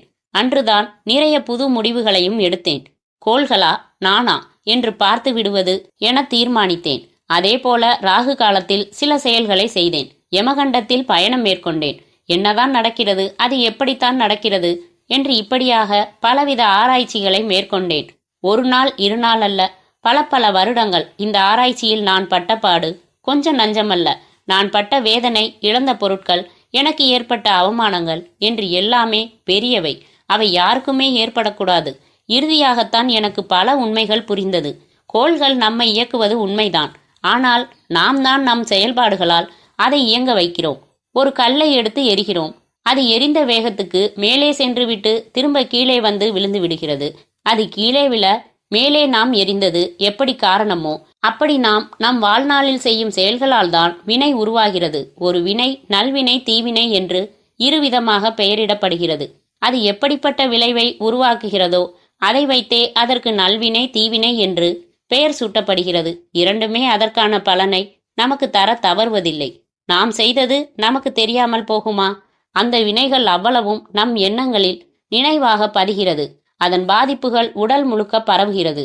உடல் உறுப்புகளில் நம் செயலின் விளைவுகள் ஏதோ ஒரு வகையில் தங்குகின்றன. நமது உடல் உறுப்புகளுக்கும் கோள்களுக்கும் கூட தொடர்பு உள்ளது. நமது மனம்தான் சந்திரன். உடம்பில் ஓடும் இரத்தமானது செவ்வாய், கால்கள் சனி.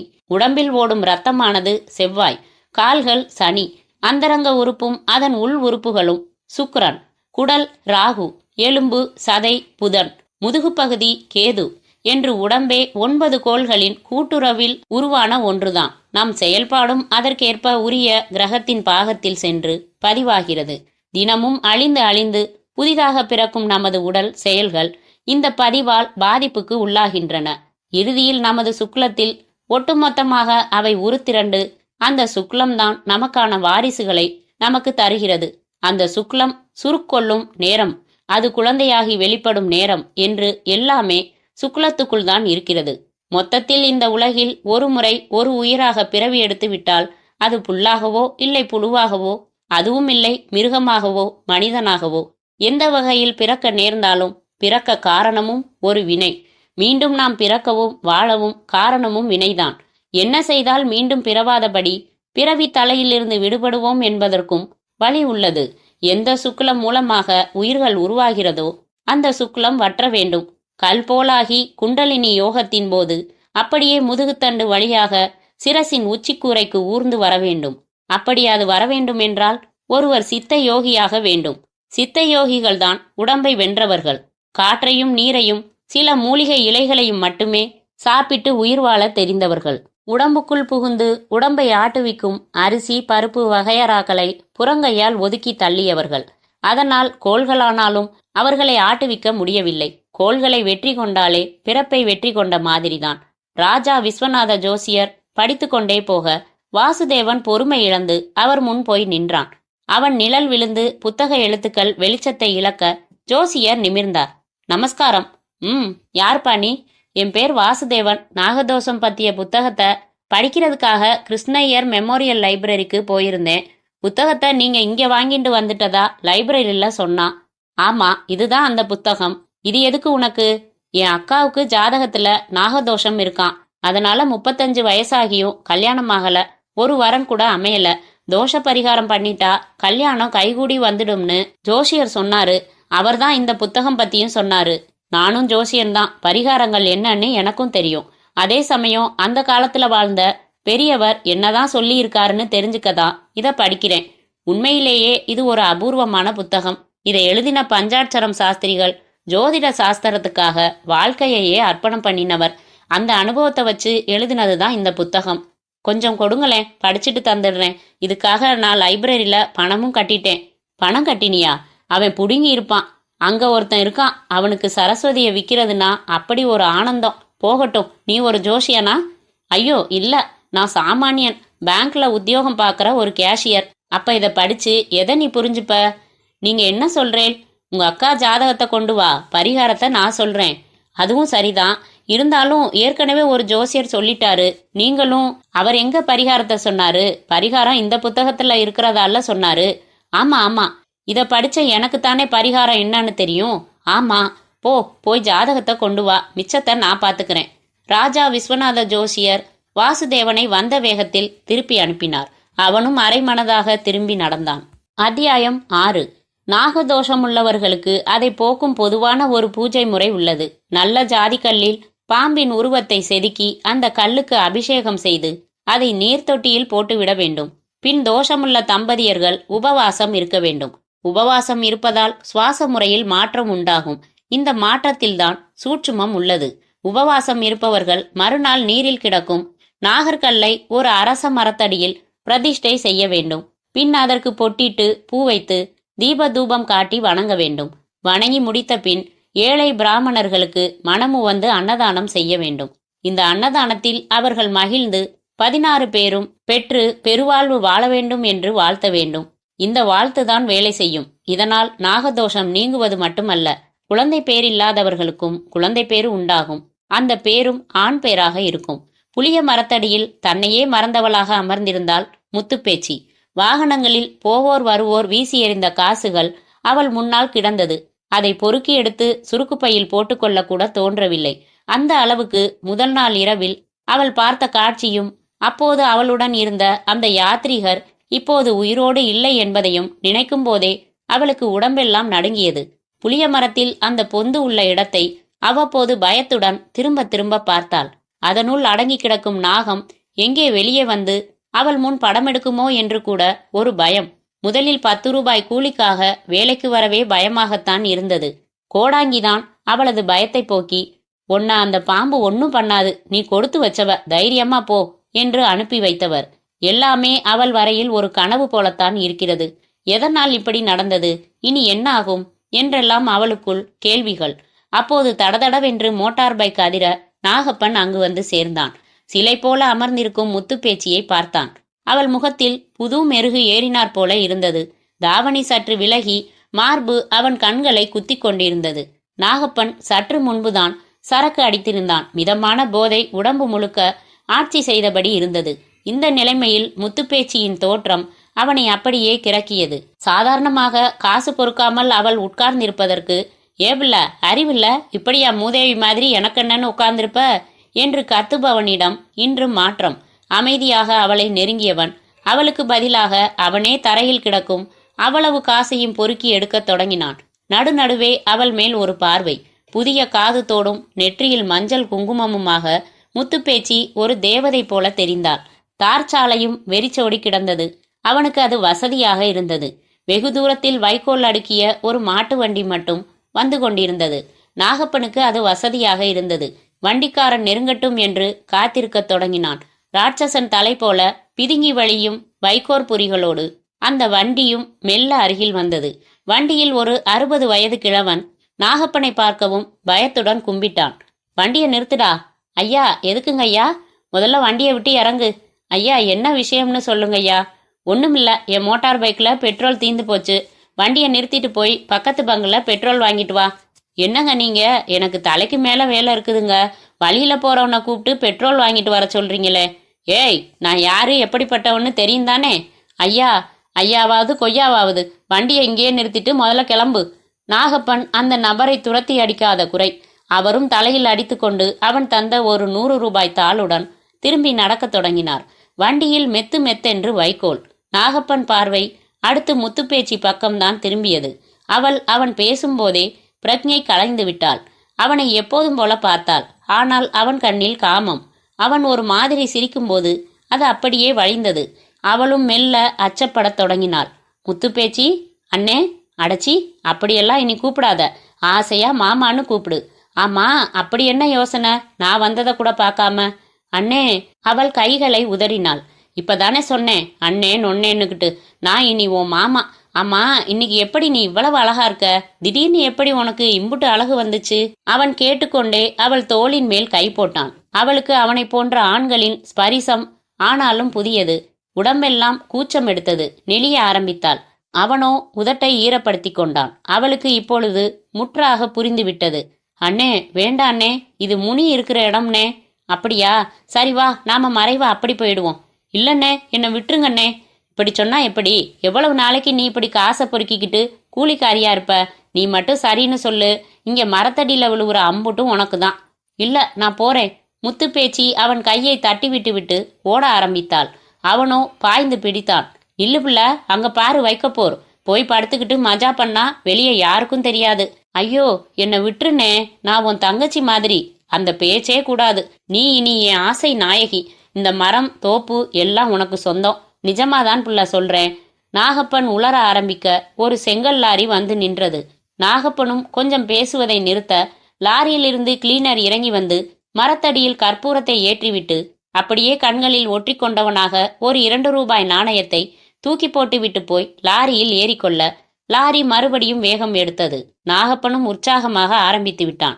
"ஏ புள்ள, இங்க வாங்க." "அட வாங்கன்னா." "இல்ல, வேண்டாம், எங்க அப்பனுக்கு தெரிஞ்சா உன்னை வெட்டி போட்டுடும்." "யாரு, அந்த குடிகார நாயா?" "சரிதான் வாடி, அவனுக்கு ஒரு பாட்டில் வாங்கி கொடுத்தா அவன் உங்க ஆத்தாலேயே எனக்கு கூட்டி கொடுப்பான். அவனை பத்தி நீ பேசறியாக்கும்." நாகப்பன் வரம்புகளை மீற ஆரம்பிக்க பேச்சி பயந்து நடுங்க சமயம் பார்த்து அந்த பக்கமாக கோடாங்கி வந்து கொண்டிருந்தார். நாகப்பனை பார்க்கவும் அவரிடம் நடையில் வேகம் கூடியது. அவளும் "கோடாங்கி மாமோ" என்று அவரை நோக்கி ஓடினாள். கோடாங்கி வருவது எரிச்சலை மூட்டியது. கையை பிசைந்தான். கோடாங்கியும் அவனை பார்த்து முறைக்க ஆரம்பித்தார். என்ன பெருசு, என்ன பாக்குற? கண்ணை தோண்டி புடுவேன். நாகப்பன் அவிழ பார்த்த வேட்டியை மடித்து கட்டிக்கொண்டே சொன்னது கோடாங்கியை கீறியது. வேண்டா நாகப்பா, இதெல்லாம் தப்பு. என்ன தப்பு? அவளை நான் கட்டிக்க போறேன். இப்ப என்ன சொல்ற? கட்டிக்கிற மூஞ்சிய பாரு. கட்டிக்க ஆசை இருந்தா இந்த பொண்ணோட அப்பா ஆகிக்கிட்ட போய் பொண்ணு கேளு. இது என்ன பொறுக்கித்தனம்? ஏய் கோடாங்கி, நீ உன் வேலையை பார்த்துக்கிட்டு போ. முத்து பேச்சு என்கிட்ட வேலை பார்க்கறவ. அவளே என்ன எத்தனை தடவை கூப்பிட்டுருக்கா தெரியுமா? நாகப்பன் பேச்சை மாற்றவும் பொலேர் என்று ஒரு அறை கன்னத்தில் விழுந்த மாதிரி இருந்தது முத்து பேச்சிக்கு. ஐயோ கோடாங்கி, இவர் பொய் சொல்றாரு, நான் அப்படியெல்லாம் நடந்துக்கவே இல்லை என்று மழுக்கென்று கண்ணீர் விட்டாள். உன்னை பத்தி எனக்கு தெரியும் தாயி, நீ சும்மா இரு, இவனை நான் பாத்துக்கிறேன். அட, என்ன நீ பாத்துக்கிறியா? எட்டி ஒரு உதவிட்டா எரவானத்துல போய் விழுவ, கிழட்டு நாய். என்ன நீ பாத்துக்கிறியாக்கும்? நாகப்பன் நெருங்கி வந்து கோடாங்கியின் கழுத்தை பிடித்தான். முத்துப்பேச்சி விலக்கிவிட பார்த்தாள். விடு, அவரை விடு, இது அநியாயம், விடுன்னா. அவள் அவன் கையை விலக்கிவிட எவ்வளவோ முயன்றாள். அவனோ காண்டாமிருகம் போல உறுதியான பிடியுடன் அவளை பிடித்து தள்ளிவிட புளிய மரத்தின் மேல் போய் பொத்தென்று விழுந்தாள். விழுந்த இடத்தில் அந்த பொந்து. விழுந்த வேகத்தில் உள்ளே பார்த்தாள். பொந்து காலியாக இருந்தது. முதல் நாள் இரவில் அதில் அவள் பார்த்த நாகமோ அந்த நாகரத்னமோ அப்போது அவள் கண்ணில் படவில்லை. தலையில் வேறு மோதியதில் சதை பீத்து ரத்தம் வடிய ஆரம்பித்தது. கோடாங்கியோ அவன் கைகளில் சிக்கி விழி பிதுங்கி கொண்டிருந்தார். அப்போதுதான் ஒரு அதிசயம் போல அந்த சம்பவம் நடக்க ஆரம்பித்தது. நெற்றியில் ரத்தம் வடிய நின்று நடப்பதை பரிதாபமாக பார்த்து கொண்டிருந்த முத்துப்பேச்சியின் கழுத்தில் பொத்தென்று ஒரு மாலை போல் விழுந்திருந்தது அந்த 12 அடி நீள நாகம். விழுந்த க்ஷணத்தில் பரமசிவன் கழுத்தை வளைத்து கொண்டு படம் எடுப்பது போல அவள் கழுத்தை வளைத்து கொண்டு படம் எடுத்தது. அதை பார்த்த நாகப்பன் கோடாங்கியின் கழுத்தை நெரிப்பதை விட்டுவிட்டு அப்படியே ஸ்தம்பித்தான். கண்கள் தெரித்து போகும் அளவு அகல விழித்தவன் பாம்பின் சீற்றம் பார்த்து கதிகலங்கத் தொடங்கினான். முத்துப்பேச்சி பேச்சு மூச்சு அற்று போயிருந்தாள். அவள் உடம்பெல்லாம் நடுங்கத் தொடங்கி மயக்கம் கூட வரும் போல இருந்தது. ஆனால் க்ஷணத்தில் அது அவள் கழுத்திலிருந்து உதிர்ந்து கீழே விழுந்து மின்னல் வேகத்தில் நாகப்பன் காலை நோக்கி விரைந்து ஒரே போடு போட்டது. கோடாங்கி அடுத்த நொடி மண்டியிட்டார். ஆத்தா, நீயும் மண்டி போடு, கைய கூப்பு என்று முத்துப்பேச்சிக்கும் உத்தரவிட்டார். அவளும் மண்டியிட்டாள். நாகப்பனோ கைகாலை உதறிக்கொண்டு புளிய மரத்தின் மேல் போய் விழுந்து அப்படியே மண்மேல் சரிந்தான். கச்சிதமாக அந்த நேரம் பார்த்து பெட்ரோலுடன் வண்டிக்காரரும் வந்து சேர அவனிடம் பயங்கர தடுமாற்றம். அந்த நாகமோ உன் உயிர் பிரியும் வரை நான் இங்கே இருந்து போக மாட்டேன் என்பது போல அவனையே படம் விரித்து பார்த்து கொண்டிருந்தது. அதன் எதிர்பார்ப்புப்படியே நாகப்பன் வாயிலிருந்து நுரை ததும்ப ஆரம்பித்தது. நாகமும் சரசரவென்று ஊர்ந்து புளிய மரத்தை பற்றி ஏறி பொந்துக்குள் புகுந்து கொண்டது. முத்துப்பேச்சி எழுந்து சென்று கோடாங்கியை கட்டி கொண்டாள். பயப்படாதாத்தா, உனக்கு நாகம்மா காவல் இருக்குது. அதான் உன்னை தீண்டுனவன அவ விட்டு வைக்கல. இனி இந்த மரத்துல அவளுக்காக விழுவுற காசை புடுங்கி திங்க எவனும் வரமாட்டான். இவ்வளவு நாள் தின்னவனுக்கு உன்னை வச்சு அவ தண்டனை கொடுத்துட்டா என்று கோடாங்கி சொல்ல வைக்கோல் வண்டிக்காரரும் ஆமோதித்தார். பாவி பயங்க, இவன் என்னை வழிமறிச்சு பெட்ரோல் வாங்கிட்டு வான்னு சொன்னப்பவே இவன் ஏதோ தப்பு பண்ண போறான்னு நினைச்சேன். சரியா போச்சு, இந்த காலத்திலையும் சாமி இருக்கிறத கண்ணுல பார்த்துட்டேன் என்று அந்த பெரியவர் பொத்தென்று முத்துப்பேச்சியின் காலில் விழுந்து வணங்கினார். முத்துப்பேச்சிக்குள் தன் வாழ்க்கை இப்படி திரும்பும் என்பது தெரியாத ஒருவித திகைப்பு. அத்தியாயம் 7. அரசன் அன்று கொள்வான், தெய்வம் நின்று கொள்ளும் என்பது பழமொழி. மனித குலத்துக்கு வழிகாட்டும் எவ்வளவோ பழமொழிகளில் இந்த பழமொழி போல ஒரு ஆழ்ந்த பொருள் கொண்ட பழமொழி வேறில்லை. தெய்வம் என்கிற சொல்லுக்கு இன்னொரு சொல் கடவுள். கடவுள் நின்று கொள்ளும் என்றால் உள்ளிருப்பது நின்று கொள்ளும் என்பது பொருளாகும். அதாவது உள்ளே கிடப்பது உடம்பின் உறுப்புகள் என்றால் மனதுக்குள் அதுவே நினைவுகளாக கிடக்கின்றன.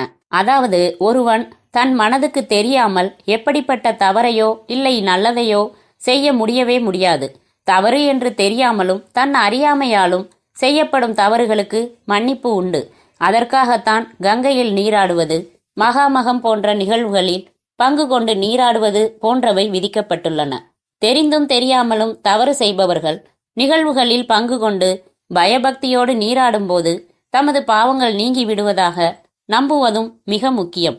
அந்த நம்பிக்கைதான் அவர்களை, அவர்களது தலைமுறையை நல்ல விதமாக பாதுகாக்கும். இப்படிப்பட்ட பரிகார நிகழ்வுகளில் பங்கு கொள்ளாமல் தான் செய்த பாவங்கள் குறித்து வருத்தமோ வேதனையோ படாதவர்கள் நிலைதான் கொடியது. அதிலும் பெண்களுக்கு எதிரான பிழைகளை செய்து பெண் இனத்தை கண்ணீர் விடச் செய்து அவர்களின் சாபங்களை சம்பாதித்து கொண்டவர்கள்தான் இதுவிதமாக மறுபிறப்பெடுப்பர். அதில் ஒருவிதம் அவர்களே பதுங்கி வாழும் பாம்பாக எப்போதும் வாயில் நஞ்சோடு பிறப்பர்.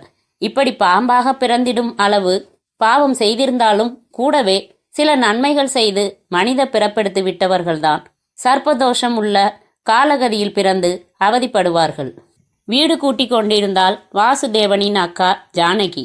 திண்ணையில் அமர்ந்து சுந்தரகாண்டம் படித்து கொண்டிருந்தார் வாசுதேவனின் அப்பா வைத்தியநாதையர்.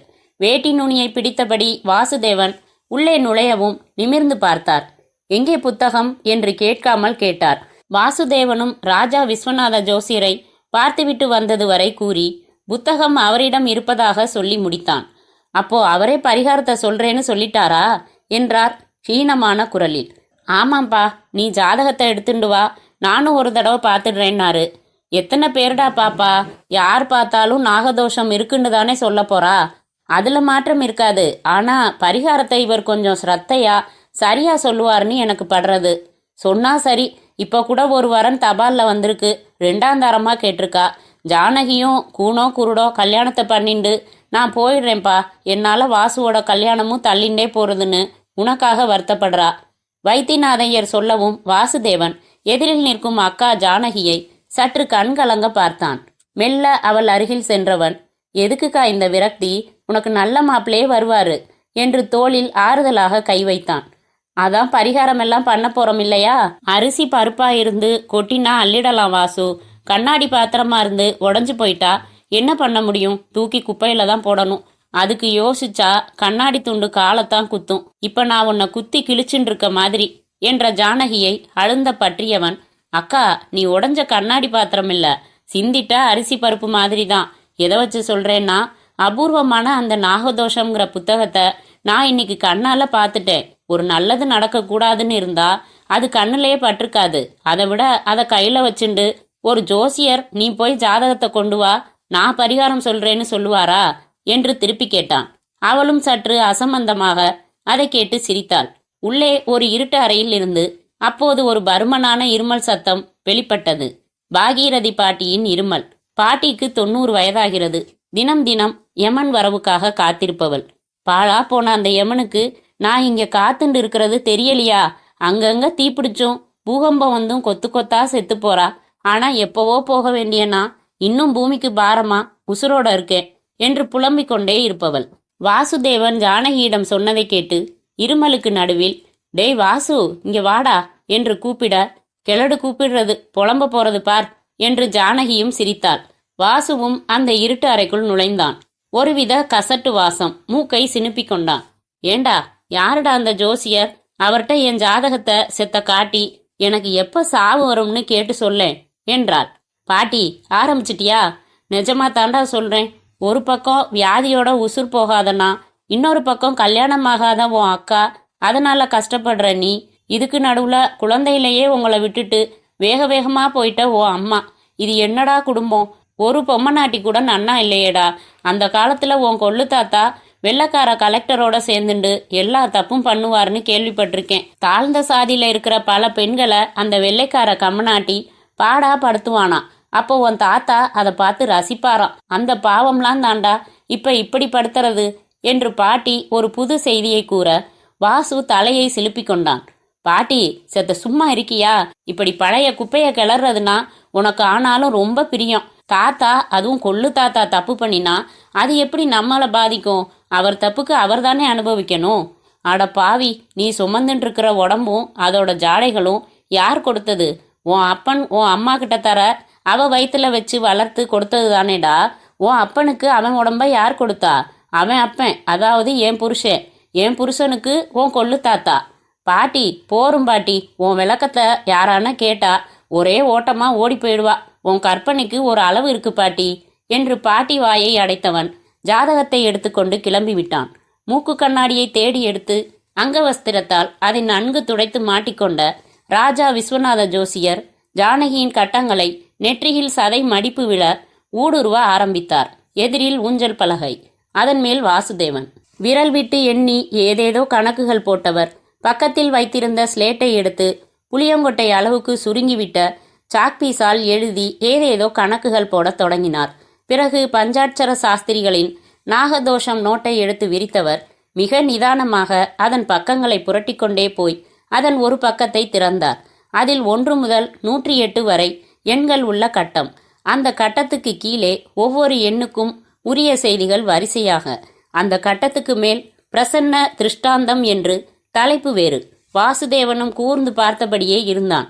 மெல்ல நிமிர்ந்த ஜோசியர் அவனை அருகில் அழைத்து அந்த கட்டத்தில் ஒரு எண்ணை கண்ணை மூடிக்கொண்டு தொடச் சொல்லி ஒரு ஈர்க்குச்சியை எடுத்து தந்தார்.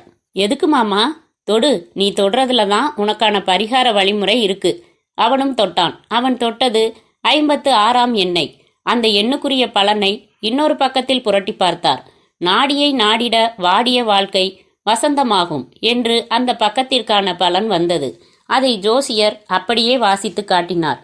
நாடியை நாடிடன்னா வாசுதேவன் புரியாமல் அவரை பார்த்தான்.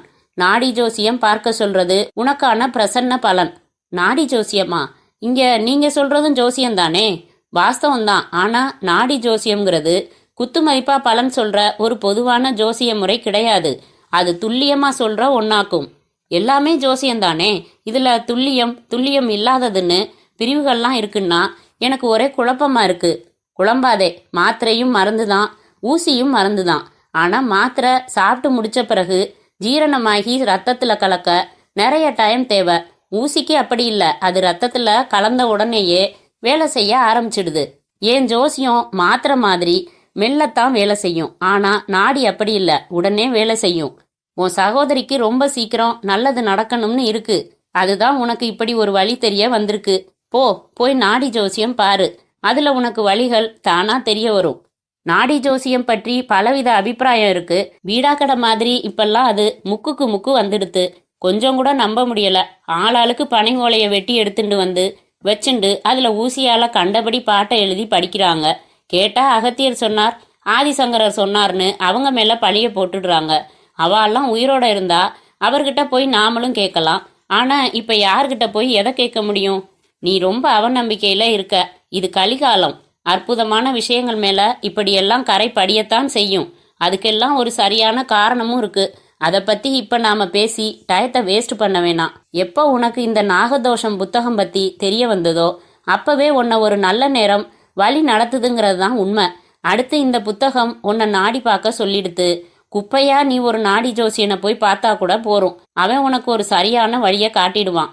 ஏன் அனுபவத்துல ஏன் மனசுக்கு பட்டதை வச்சு சொல்லிட்டேன். சும்மா அவநம்பிக்கையில கேள்வியா கேட்டுண்டு இருக்காத. கிளம்பு. ராஜா விஸ்வநாத ஜோசியர் வாசுதேவனை வெகு வேகமாக தூண்டிவிட்டார். வாசுதேவனும் அரைமனதாய் அவரிடம் இருந்து விலகி வெளியில் வந்தான். அவனுக்கு முன்னால் நேர் எதிரில் தெரிந்தது ஸ்ரீவிலாசம் என்கிற பெரிய பங்களா. அந்த காலத்து பங்களா பால்கனியில் ஒரு இளம்பெண் டிஷர்ட் மினிஸ்கர்ட் என்று இந்த நாளைய மாடர்ன் உடுப்பில் அவனையே பார்த்து கொண்டிருந்தாள். அவளை பார்க்கவும் அவனிடம் பெருமூச்சுதான் வெளிப்பட்டது. அவள் அங்கிருந்தபடியே நிற்கச் சொல்லி சைகை காட்டினாள். பின் அங்கிருந்து வேகமாக கீழே இறங்கி வீதிக்கும் வந்தாள். அவன் அருகே வந்தாள். வாசு, எங்க இந்த பக்கம் என்றாள். அவன் பதில் எதுவும் கூறவில்லை. தெரியும், என்ன பார்க்கத்தானே? அவள் அப்படி கேட்டதில் கொஞ்சம் காதலும் ஒளிந்திருந்தது. இல்ல பானு, நான் ஜோசியரை பார்க்க வந்தேன் என்று சொல்லி அவள் மனதை சற்று கசக்கினான் வாசு. அவளுக்கு ஏமாற்றமாக இருந்தாலும் காட்டிக்கொள்ளாமல் எதுக்கு என்றாள். ஜோசியரை எதுக்கு பார்க்க வருவா? ஜோசியம் பார்க்கத்தான். அது தெரியும். யாருக்கு ஜோசியம் பார்க்க? வேற யாருக்கு? 35 வயசாகியும் நகராம ஒரு தேர் வீட்டில் இருக்கு இல்லையா, அதுக்குத்தான். ஓ, உங்க அக்கா ஜானகிக்கா? ஆமா. எதனால இவ்வளவு சோர்வு? வாங்களேன், வீட்டுக்குள்ள போய் பேசுவோம். இல்ல, நீ கிளம்பு, நான் இன்னொரு நாள் வரேன். இவ்வளவு தூரம் வந்துட்டு இன்னொரு நாள்னா என்ன அர்த்தம்? சும்மா வாங்கோ. அவள் கையை பிடித்து இழுக்காத குறை. அவனும் அரைமனதாக அவளை தொடர்ந்தான். பங்களாவுக்குள் கால் வைத்து நடக்கவே என்னவோ போல் இருந்தது. இந்த மாதிரி நேரங்களில் பல ஆண் மனங்கள் தாழ்வு மனப்பான்மையில் சிக்கி கொண்டு விடும். ஒரு மாதிரி கூச்சத்துக்கு ஆளாகி நெளியும் புழுங்கும். பானு என்னும் அந்த பெண் அவனுக்கு தூரத்து சொந்தம். அவள் அப்பா ஒரு தனியார் நிறுவனத்தில் பெரிய பதவியில் இருப்பவர். லட்சத்தில் சம்பளம். இதனால் அந்தஸ்து பேதம் நிறையவே உருவாகிவிட்டது. வாசுவின் குடும்பத்தில் அவனது வருமானத்தில்தான் எல்லாமே. வாசுவிற்கு பானுவின் மேலும், பானுவிற்கு வாசுவின் மேலும் ஒரு ஈர்ப்பு உண்டு. ஆனால் அதெல்லாம் துளியும் நிறைவேறாது என்பது வாசுவின் எண்ணம். அதனால் பானுவை பார்க்கும் போதெல்லாம் வாசு விலகிச் செல்லவே விரும்புவான். அவளோ இழுத்து இழுத்து கட்டுவாள். நந்தி போல ஒரு அக்கா தடையாக இருக்கும்போது தனது காதலை எந்த தைரியத்தில் வளர்ப்பது என்பதும் அவனுக்குள் இருக்கும் நியாயமான பயம். பானுவோ அவனை கைப்பற்றுவதிலேயே குறியாக இருக்கிற மாதிரி தெரிந்தது. ஹாலுக்குள் உள்ள சோஃபாவில் அமர்ந்தவன் அடுத்து அவளது அப்பா ஜனார்த்தனனை பார்த்து எழுந்து நின்றான். உட்கார் உட்கார், ஆத்துல எல்லாரும் சௌக்கியமா? அவர் விசாரிக்கும் தோரணையே அலாதியாக இருந்தது. அதில் நிறையவே மிடுக்கு. நன்னா இருக்கா மாமா? எங்க இவ்வளவு தூரம்? உங்க தெருவில் இருக்கிற ஜோசியரை பார்க்கத்தான் வந்தேன். யார்? விஸ்வநாத ஜோசியரையா? ஆமா. என்ன நம்புற மாதிரி இருக்கா அவரோட ஜோசியம்? தெரியல, இனிதான் பார்க்கணும். இப்பதானே நாடி ஜோசியம் பார்க்க சொல்லியிருக்காரு. நாடி ஜோசியமா? ஆமா, அக்கா ஜானகிக்கு ஜாதகத்துல சர்ப்பதோஷம் இருக்கு. அதுதான் அவ கல்யாணம் தள்ளிண்டே போக காரணம். அதுக்கு பரிகாரம் பண்ண வழி இருக்கான்னு கேட்கத்தான் வந்தேன். அவர்கிட்ட நாகதோஷம்ங்கிற ஒரு புத்தகம் இருக்கு. ரொம்ப பழைய புத்தகம். அது நாகதோஷத்துக்கு எந்த மாதிரி பரிகாரம்னு சொல்ற புத்தகம். என் அக்காவுக்கு அந்த புத்தகத்துல பரிகாரம் இல்ல போலிருக்கு. வெளியே நாடி ஜோசியம் பார்த்தா தெரிய வந்துடும்னு சொல்லி அனுப்பிட்டாரு. ஐசி என்ற அவர் உடனே பானுவை ஒரு பதில் பார்வை பார்க்க அவள் காப்பி டம்ளரை அவன் எதிரில் நீட்டினாள். எடுத்துக்கோப்பா. இன்ஃபேக்ட் பானுவுக்கும் அவ ஜாதகத்துல நாகதோஷம் இருக்கு. எனக்கு என்ன பரிகாரம் பண்றதுன்னு தெரியல என்றவரை சற்று அதிர்வுடன் பார்த்தான் வாசுதேவன். பானு முகத்திலும் உடனே ஒரு வாட்டம். சரி, எங்க போய் நாடி பார்க்க போற? தெரியல, போய் அப்பா கிட்ட சொல்லணும். நான் ஒரு இடம் சொல்றேன், போய் பாரு. உன் அக்காவுக்கு சொல்ற பரிகாரத்தை நான் பானுவுக்கும் பண்றேன். என்ன ஆகுதுன்னு பாப்போம். நீங்க சொல்ல போற இடம்? அவன் கேட்க அவர் அந்த நாடி ஜோதிடர் அட்ரஸையே எழுதி கொடுத்து விட்டார். உடனேயே ராஜா விஸ்வநாத ஐயர் சொன்னதுதான் ஞாபகம் வந்தது. இன்னும் அவர் இருக்கும் தெருவை கூட தாண்டவில்லை. அதற்குள் நாடி ஜோதிடர் அட்ரஸ் தெரிந்துவிட்டது. இவர் நன்னா நாடி பார்ப்பார். ஃப்ராடு கிடையாது. இவர் நாடி பார்க்கிற வள்ளுவ சாதியை சேர்ந்தவர். ஒரு தடவை இவர்கிட்ட நான் எனக்கு நாடி பார்த்துருக்கேன். அதுல வந்தபடிதான் இன்னைக்கு என் தொழில் நடந்துட்டு இருக்கு. போய் பார். இவர் பேர் ஆறுமுக வள்ளுவர். ஜனார்த்தனம் வாசுவுக்கு ஒரு வழியை காட்டிவிட அவர் செல்போனும் அலறி அவரை தனியே ஒதுங்க வைத்தது. இதுதான் சமயம் என்று பானு அவனிடம் மனம் விட தொடங்கினார். வாசு, உங்களுக்கு ரொம்பவும் காம்ப்ளெக்ஸ். என் ஜாதகம் எப்படிப்பட்டதா இருந்தாலும் சரி, நான் உங்களை அவள் மென்று துப்பினாள். அவன் சிரித்தான். எதுக்கு சிரிக்கிறேள்? சிரிக்காம உங்க அந்தஸ்துக்கும் எங்களுக்கும் ஏணி வச்சா எட்டுமா?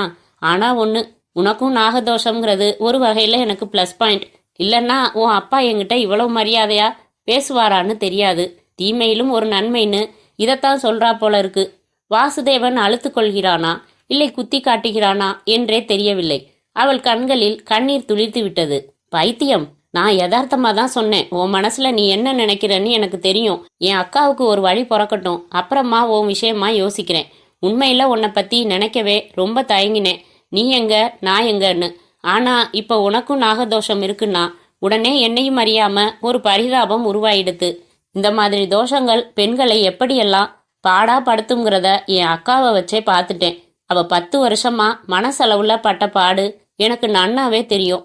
எத்தனை வரன், எவ்வளவு பெண் பார்க்கிற படலங்கள். ஒவ்வொரு மாப்பிள்ளையும் போய் பதில் சொல்றேன்னு சொல்வா. ஆனா பதிலே வராது. அப்பெல்லாம் அக்கா பட்ட பாடு எனக்கு தான் தெரியும். இந்த ஜாதகம் அப்புறம் அதுல தோஷங்கிற விஷயமெல்லாம் பொய்யா மெய்யானே தெரியல. இந்த உலகம் இந்த மாதிரி ஏதாவது உன்னை நம்பிண்டு அதன் பின்னால போயிண்டே இருக்கு. வாசு பானுவிடம் ஒரு பாட்டம் புலம்பி விட்டான். அவளுக்கும் அவன் பேச்சு மனதுக்கு இதமாக இருந்தது. வாசு, நீங்க இந்த நாடி ஜோசியர்கிட்ட போகும்போது நானும் வரட்டுமா என்றால் சற்று மெலிந்த குரலில். உங்க அப்பா ஒன்னும் சொல்ல மாட்டாரு. என்னை யாராவது இழுத்துண்டு ஓடினா கூட அவருக்கு சந்தோஷம்தான். ஏன்னா என் நாகதோஷம் அவரை அப்படி கட்டி போட்டுடுத்து. அதான் தெரியறதே. இல்லைன்னா என்னதான் உன்னால இந்த வீட்டுக்குள்ள கூப்பிட முடியுமா? இல்ல அவர்தான் எனக்கு இப்படி அட்ரஸ் எல்லாம் கொடுப்பாரா என்று சற்று சிரிப்புடன் கண் சிமிட்டினான். அவரும் செல்போனில் பேசி முடித்துவிட்டு நெருங்கி வந்தார். அவரிடம் சொல்லிக்கொண்டு புறப்பட்டான். அத்தியாயம் 8. தோஷங்களில் சர்ப்பதோஷம் போல கொடியது ஒன்றும் இல்லை. பரிகாரம் செய்துவிட்டால் அதை போல இனியதும் வேறில்லை. பெரும்பாலும் சர்ப்பதோஷமானது சர்ப்பங்களை கொல்வதாலும் உருவாகிறது. ஒரு மனிதன் எக்காரணம் கொண்டும் பாம்பு புற்றை மாத்திரம் இடிக்கவே கூடாது. உலகிலேயே கோயிலுக்கு பிறகு அதே போல சக்தி மையமாக ஒரு கருவறை போல உருவாவது பாம்பு புற்றுதான். இதை கட்டுவது கரையானாக இருந்தாலும் காலத்தால் இவைகள் பாம்பின் உணவாகி அப்படியே பாம்புகளுக்கும் வீடாகி விடுகின்றன. பாம்பு புற்று என்பது மட்டும் எல்லா இடங்களிலும் உருவாகிவிட முடியாது. புற்றுமண் என்பது மண் வகைகளில் மிக வேறுபட்டது. அது கரையான் எச்சிலால் ஈரப்பட்டு புற்றாகிறது. அங்கே வாஸ்து பலமும் நிறைய இருக்கும். குறிப்பாக விஷ ஜந்துக்கள் அதிலும் வாயிலேயே விஷம் கொண்டவை உலகில் பாம்பும் நாயும்தான். நாய் கூட விஷத்தை தனியே வைத்திருப்பதில்லை. பாம்புதான் வாயிலேயே விஷத்தை உடைய ஜந்து. அப்படிப்பட்ட பாம்பு ஒரு இடத்தில் அதை தகர்த்துவிட்டு அங்கே வீடு கட்டி வாழ்வதும் நாகதோஷத்தை உருவாக்கிவிடும். நாகப்பனின் மரணம் சவத்தூரையே வெகுவாக யோசிக்க வைத்துவிட்டது. அதிலும் புளிய மரத்து பாம்பு தீண்டி அவன் இறந்தது பாணாமுனியின் கோபத்தால் வந்த விளைவு என்று ஊர் நினைக்கிறது. அப்படியே முத்துப்பேச்சிக்கும் இப்போது பலத்த மரியாதை. அவள் கழுத்தில் மாலை போல பாம்பு விழுந்தும் அவளை தீண்டவில்லை. எனவே அவள் நாகத்தின் அருள் பெற்றவள் என்று எல்லோரும் தீர்மானித்து அவள் காலில் விழாதவர்கள் இல்லை. முத்துப்பேச்சி தன் வாழ்க்கை இப்படி மாறும் என்று நினைக்கவே இல்லை. அவளுக்கு நடப்பது கொஞ்சம் கூட பிடிக்கவில்லை. அவள் வீட்டுக்கே அவளை தேடிக்கொண்டு பலர் வந்து விடுகின்ற ஒரு நிலை. இப்பொழுது கூட ஒருவர் தன் மகளுடன் தேங்காய் பழத்தட்டுடன் முத்துப்பேச்சியை பார்க்க வந்துவிட வடிவு அவர்களை வாசலிலேயே நிறுத்திவிட்டு உள்ளே வந்து பேச்சியை அழைத்தாள். ஏபுல வா, உன்னைய கும்பிட ஒரு பெருசு வந்திருக்கு. போ ஆத்தா, நான் இனி வெளியவே வரமாட்டேன். நான் ஒன்னும் சாமி இல்லைன்னு அவங்க கிட்ட சொல்லு. பைத்தியக்காரி, சொன்னா கேட்கறவங்கள அவங்க? போய் அவங்களுக்கு 90 கொடு. உன் கையால வாங்கினா நல்லாயிடும்னு நினைக்க போய் தானே வர்றாங்க என்றாள். அவள் அப்பன் இருசனோ வந்தவர்களிடம் எப்படி பணம் கறக்கலாம் என்பதில் குறியாக இருந்தான். வெத்தலை பாக்குல எம்பிட்டு வச்சிருக்க? நிறைய வை, பணத்தை தாராளமா வச்சின்னா அருளும் நிறைய கிடைக்கும் என்று சொல்லிக்கொண்டே தட்டை பார்த்தான். பெரியவரும் ஒரு 100 ரூபாயை வெற்றிலை மேல் வைத்திருந்தார். தயங்கியபடியே முத்துப்பேச்சி வெளியில் வந்து நிற்க, ஆத்தா, நாகாத்தா என்று பொதேல் என்று அவர்களும் காலில் விழுந்து தேங்காய் பழத்தட்டை முன் வைத்தனர். பெரியவர் அளவே ஆரம்பித்து விட்டார். தாயி, இது எனக்கு ஒரே மக, கல்யாணம் நல்லபடி நடக்கணும். 2 வட்டம் நிச்சயம் பண்ணி மாப்பிள்ளைங்களை பாம்பு கடிச்சிடுச்சு. அதுல இருந்து யாரும் கல்யாணம் கட்டவே வரமாட்டேங்கிறாங்க. உன் அருளால இதுக்கு நல்லபடி கல்யாணம் ஆகணும் என்று கதறினார். முத்துப்பேச்சியும் அந்த பெண்ணை பார்த்தாள். அவள் பார்க்க பரிதாபமாக இருந்தாள். ஒரு பொண்ணுக்கு புருஷன் இல்லாட்டி எப்படி தாயி? அப்பனாயி கடைசி வரை இருக்க முடியுமா? நான் போயிட்டா இதை யார் பாத்துக்குவா என்று அந்த பெருசு கேட்ட கேள்வி முத்துப்பேச்சியையும் யோசிக்க வைத்தது. தனக்கும் அது பொருந்தும் தானே என்று கேட்டுக்கொண்டவள் மிரள மிரள பார்த்தாள். ஆத்தா, அந்த பொண்ணுக்கு உன் கையால 90 போடு என்று குடிகார அப்பன் எடுத்து கொடுக்கவும் 90 இட்டு அனுப்பி வைத்தாள். இருசன் தட்டுப்பணத்தை லவக்கென்று எடுத்துக்கொண்டான். வடிவு தலையில் அடித்து கொண்டாள். அடியே, நீ மரத்து காவலுக்கு புறப்படு. இங்க இருந்த உன் அப்பன் ஒருத்தன் போதும் உன் பேரை கெடுக்க என்றாள். முத்துப்பேச்சியும் அரைமனதாக புறப்பட்டாள். மஞ்சள் துணியில் பாவாடை, அதே கலரில் தாவணி. அவளை ஒரு சாமியார் பெண்ணாகவே ஆக்கிவிட்டது அந்த உடை. தெருவில் நடக்கும்போது பார்ப்பவர்கள் எல்லாம் கையெடுத்து கும்பிட்டனர். அவளுக்கோ கூசிற்று. மனதில் குமுறல் எடுத்தது. குமுறிக்கொண்டேதான் புளிய மரத்தடிக்கு வந்தாள். ஏராளமாக காசுகள் இறைந்து கிடந்தன. சிலர் அவளுக்காக காத்து கொண்டும் இருந்தனர். அவள் வரவும், ஆத்தா வந்துட்டியா என்றனர். அவர்களுக்கெல்லாம் அரைமனதாக விபூதி தந்தாள். காசை பொறுக்கி மடியிலும் கட்டிக்கொண்டு அமர்ந்தாள். காலை வேளை. சாதாரணமாக சூரியன் சுல்லென்று சுட்டு பொசுக்க வேண்டும். ஆனால் அன்று மேகம் மோடம் போட்டிருந்தது. தா தா பா பா என்றபடி ஆட்டுக்கார ராஜமாணிக்கம் குரல் கேட்டது. கையில் தொரட்டியோடு ஆடுகளை மேய்த்தபடி வந்து கொண்டிருந்தவன் முத்துப்பேச்சியை ஒரு மாதிரி பார்த்தான். சாதாரணமா இருந்த, திடீர்னு ஒரு உயரத்துக்கு போயிட்ட என்று சொல்வது போல் இருந்தது. எப்பொழுதும் அந்த பக்கம் வந்தால் முத்துப்பேச்சியிடம் 4 வார்த்தை பேசுவான். சமயங்களில் அவளோடு தாயக்கட்டமெல்லாம் ஆடுவான். ஆடுபுலி ஆட்டமெல்லாம் ஆடுவான். இன்று தூரவே நின்றான். ஆடுகள் அங்கங்கே பச்சையை பார்த்து இறங்கிவிட்டன. முத்துப்பேச்சியோ ராஜமாணிக்கத்தை அருகில் அழைத்தாள். வாராசு. அவனும் சென்றான். என்ன அப்படி பார்க்கற? பார்க்காம நீதான் சாமி ஆயிட்டியே. அட நீ ஒன்று, நான் எப்பவும் மாதிரிதான் இருக்கேன். பாலா போன பாம்பு என் வாழ்க்கையில இப்படி கூத்தாடுது. ஐயோ, சாமி பாம்பை எதுவும் சொல்லாத. நீ பயப்படுற. எனக்கோ அந்த பாம்பு என்னை கடிச்சா கூட பரவாயில்லன்னு தோணுது. அதுக்கு செத்து போயிடலாம். இப்படி ஊரே காலில் விழுந்து கும்பிடுறதே எனக்கு கொஞ்சம் கூட பிடிக்கல. அப்படியெல்லாம் சொல்லாத. எல்லாரும் கும்பிடுற மாதிரி வாழ்றது எவ்வளவு பெரிய விஷயம் தெரியுமா? ராசு, இப்படியெல்லாம் நீயும் சொல்லாத. அவங்க கும்பிட நான் என்ன சாமியாரா? என்கிட்ட ஒரு சக்தியும் இல்லை. நான் எப்பவும் போலத்தான் இருக்கேன். சும்மா திருநீறு பூசுனா ஆகிப்போச்சா? அவள் கேட்க அப்போது ஒரு கூட்டம் அவளை கும்பிட வந்து சேர்ந்தது. மரத்தை சுற்றி வந்து கும்பிட்டவர்கள் அவளையும் கும்பிட்டார்கள். அவர்களோடு சேர்ந்து ராஜமாணிக்கமும் கும்பிட்டான். வேண்டா ராசு, நீ என்ன கும்பிடாத, நான் தான் உன்னை கும்பிடணும் என்றாள். அவனும் அப்படியே ஒதுங்கி நின்றான். வந்தவர்கள் கும்பிட்டு விட்டு ஏராளமான தேங்காய், பழம், பால், வெள்ளக்கடலை என்று படைத்துவிட்டு போக அதை எடுத்து அவனுக்கு தருவதற்காக நீட்டினாள். அவனும் வந்து ஆசையாக அதை வாங்கி சாப்பிட்டான். ராசு, என்ன முத்து, நான் ஒன்று கேட்பேன், நீ சரின்னு சொல்லணும். என்ன கேளு. எனக்கு இங்கே இப்படி உட்காந்துக்கிட்டு காசு பொறுக்கிறது கொஞ்சமும் பிடிக்கல. ஏன் அப்படி? என்கிட்ட ஒரு சக்தியும் இல்லை. இந்த மரத்து பாம்பு என் மேலே ஏறி இறங்குனதுனால நான் சாமி ஆயிட்டதா ஊர் நினைக்கிறதெல்லாம் எனக்கு பிடிக்கல. நான் கல்யாணம் கட்டிக்கிட்டு எங்க ஆத்தாலையும் என் கூட வச்சுக்கத்தான் ஆசைப்படுறேன். ஐயோ, உன்னை யார் இனி கட்டுவா? நீ தான் சாமி பொண்ணாச்சே. நீயும் அப்படி சொல்லாத. நீ என்னை கட்டிக்க ராசு. அவள் ஏதோ விளையாட கூப்பிடுவது போல பேசியது அவனை உலுக்கி விட்டது. முத்து, நிஜமாதான், நான் இப்படியே இருந்தா அவ்வளவுதான். நீ என்னை கட்டிக்க, நாம எங்கிட்டாச்சும் போயிடலாம். என்ன முத்து, என்னென்னவோ சொல்ற? ஆமா ராசு, சரின்னு சொல்லு ராசு. எனக்கு கொஞ்சம் கூட பிடிக்கல ராசு.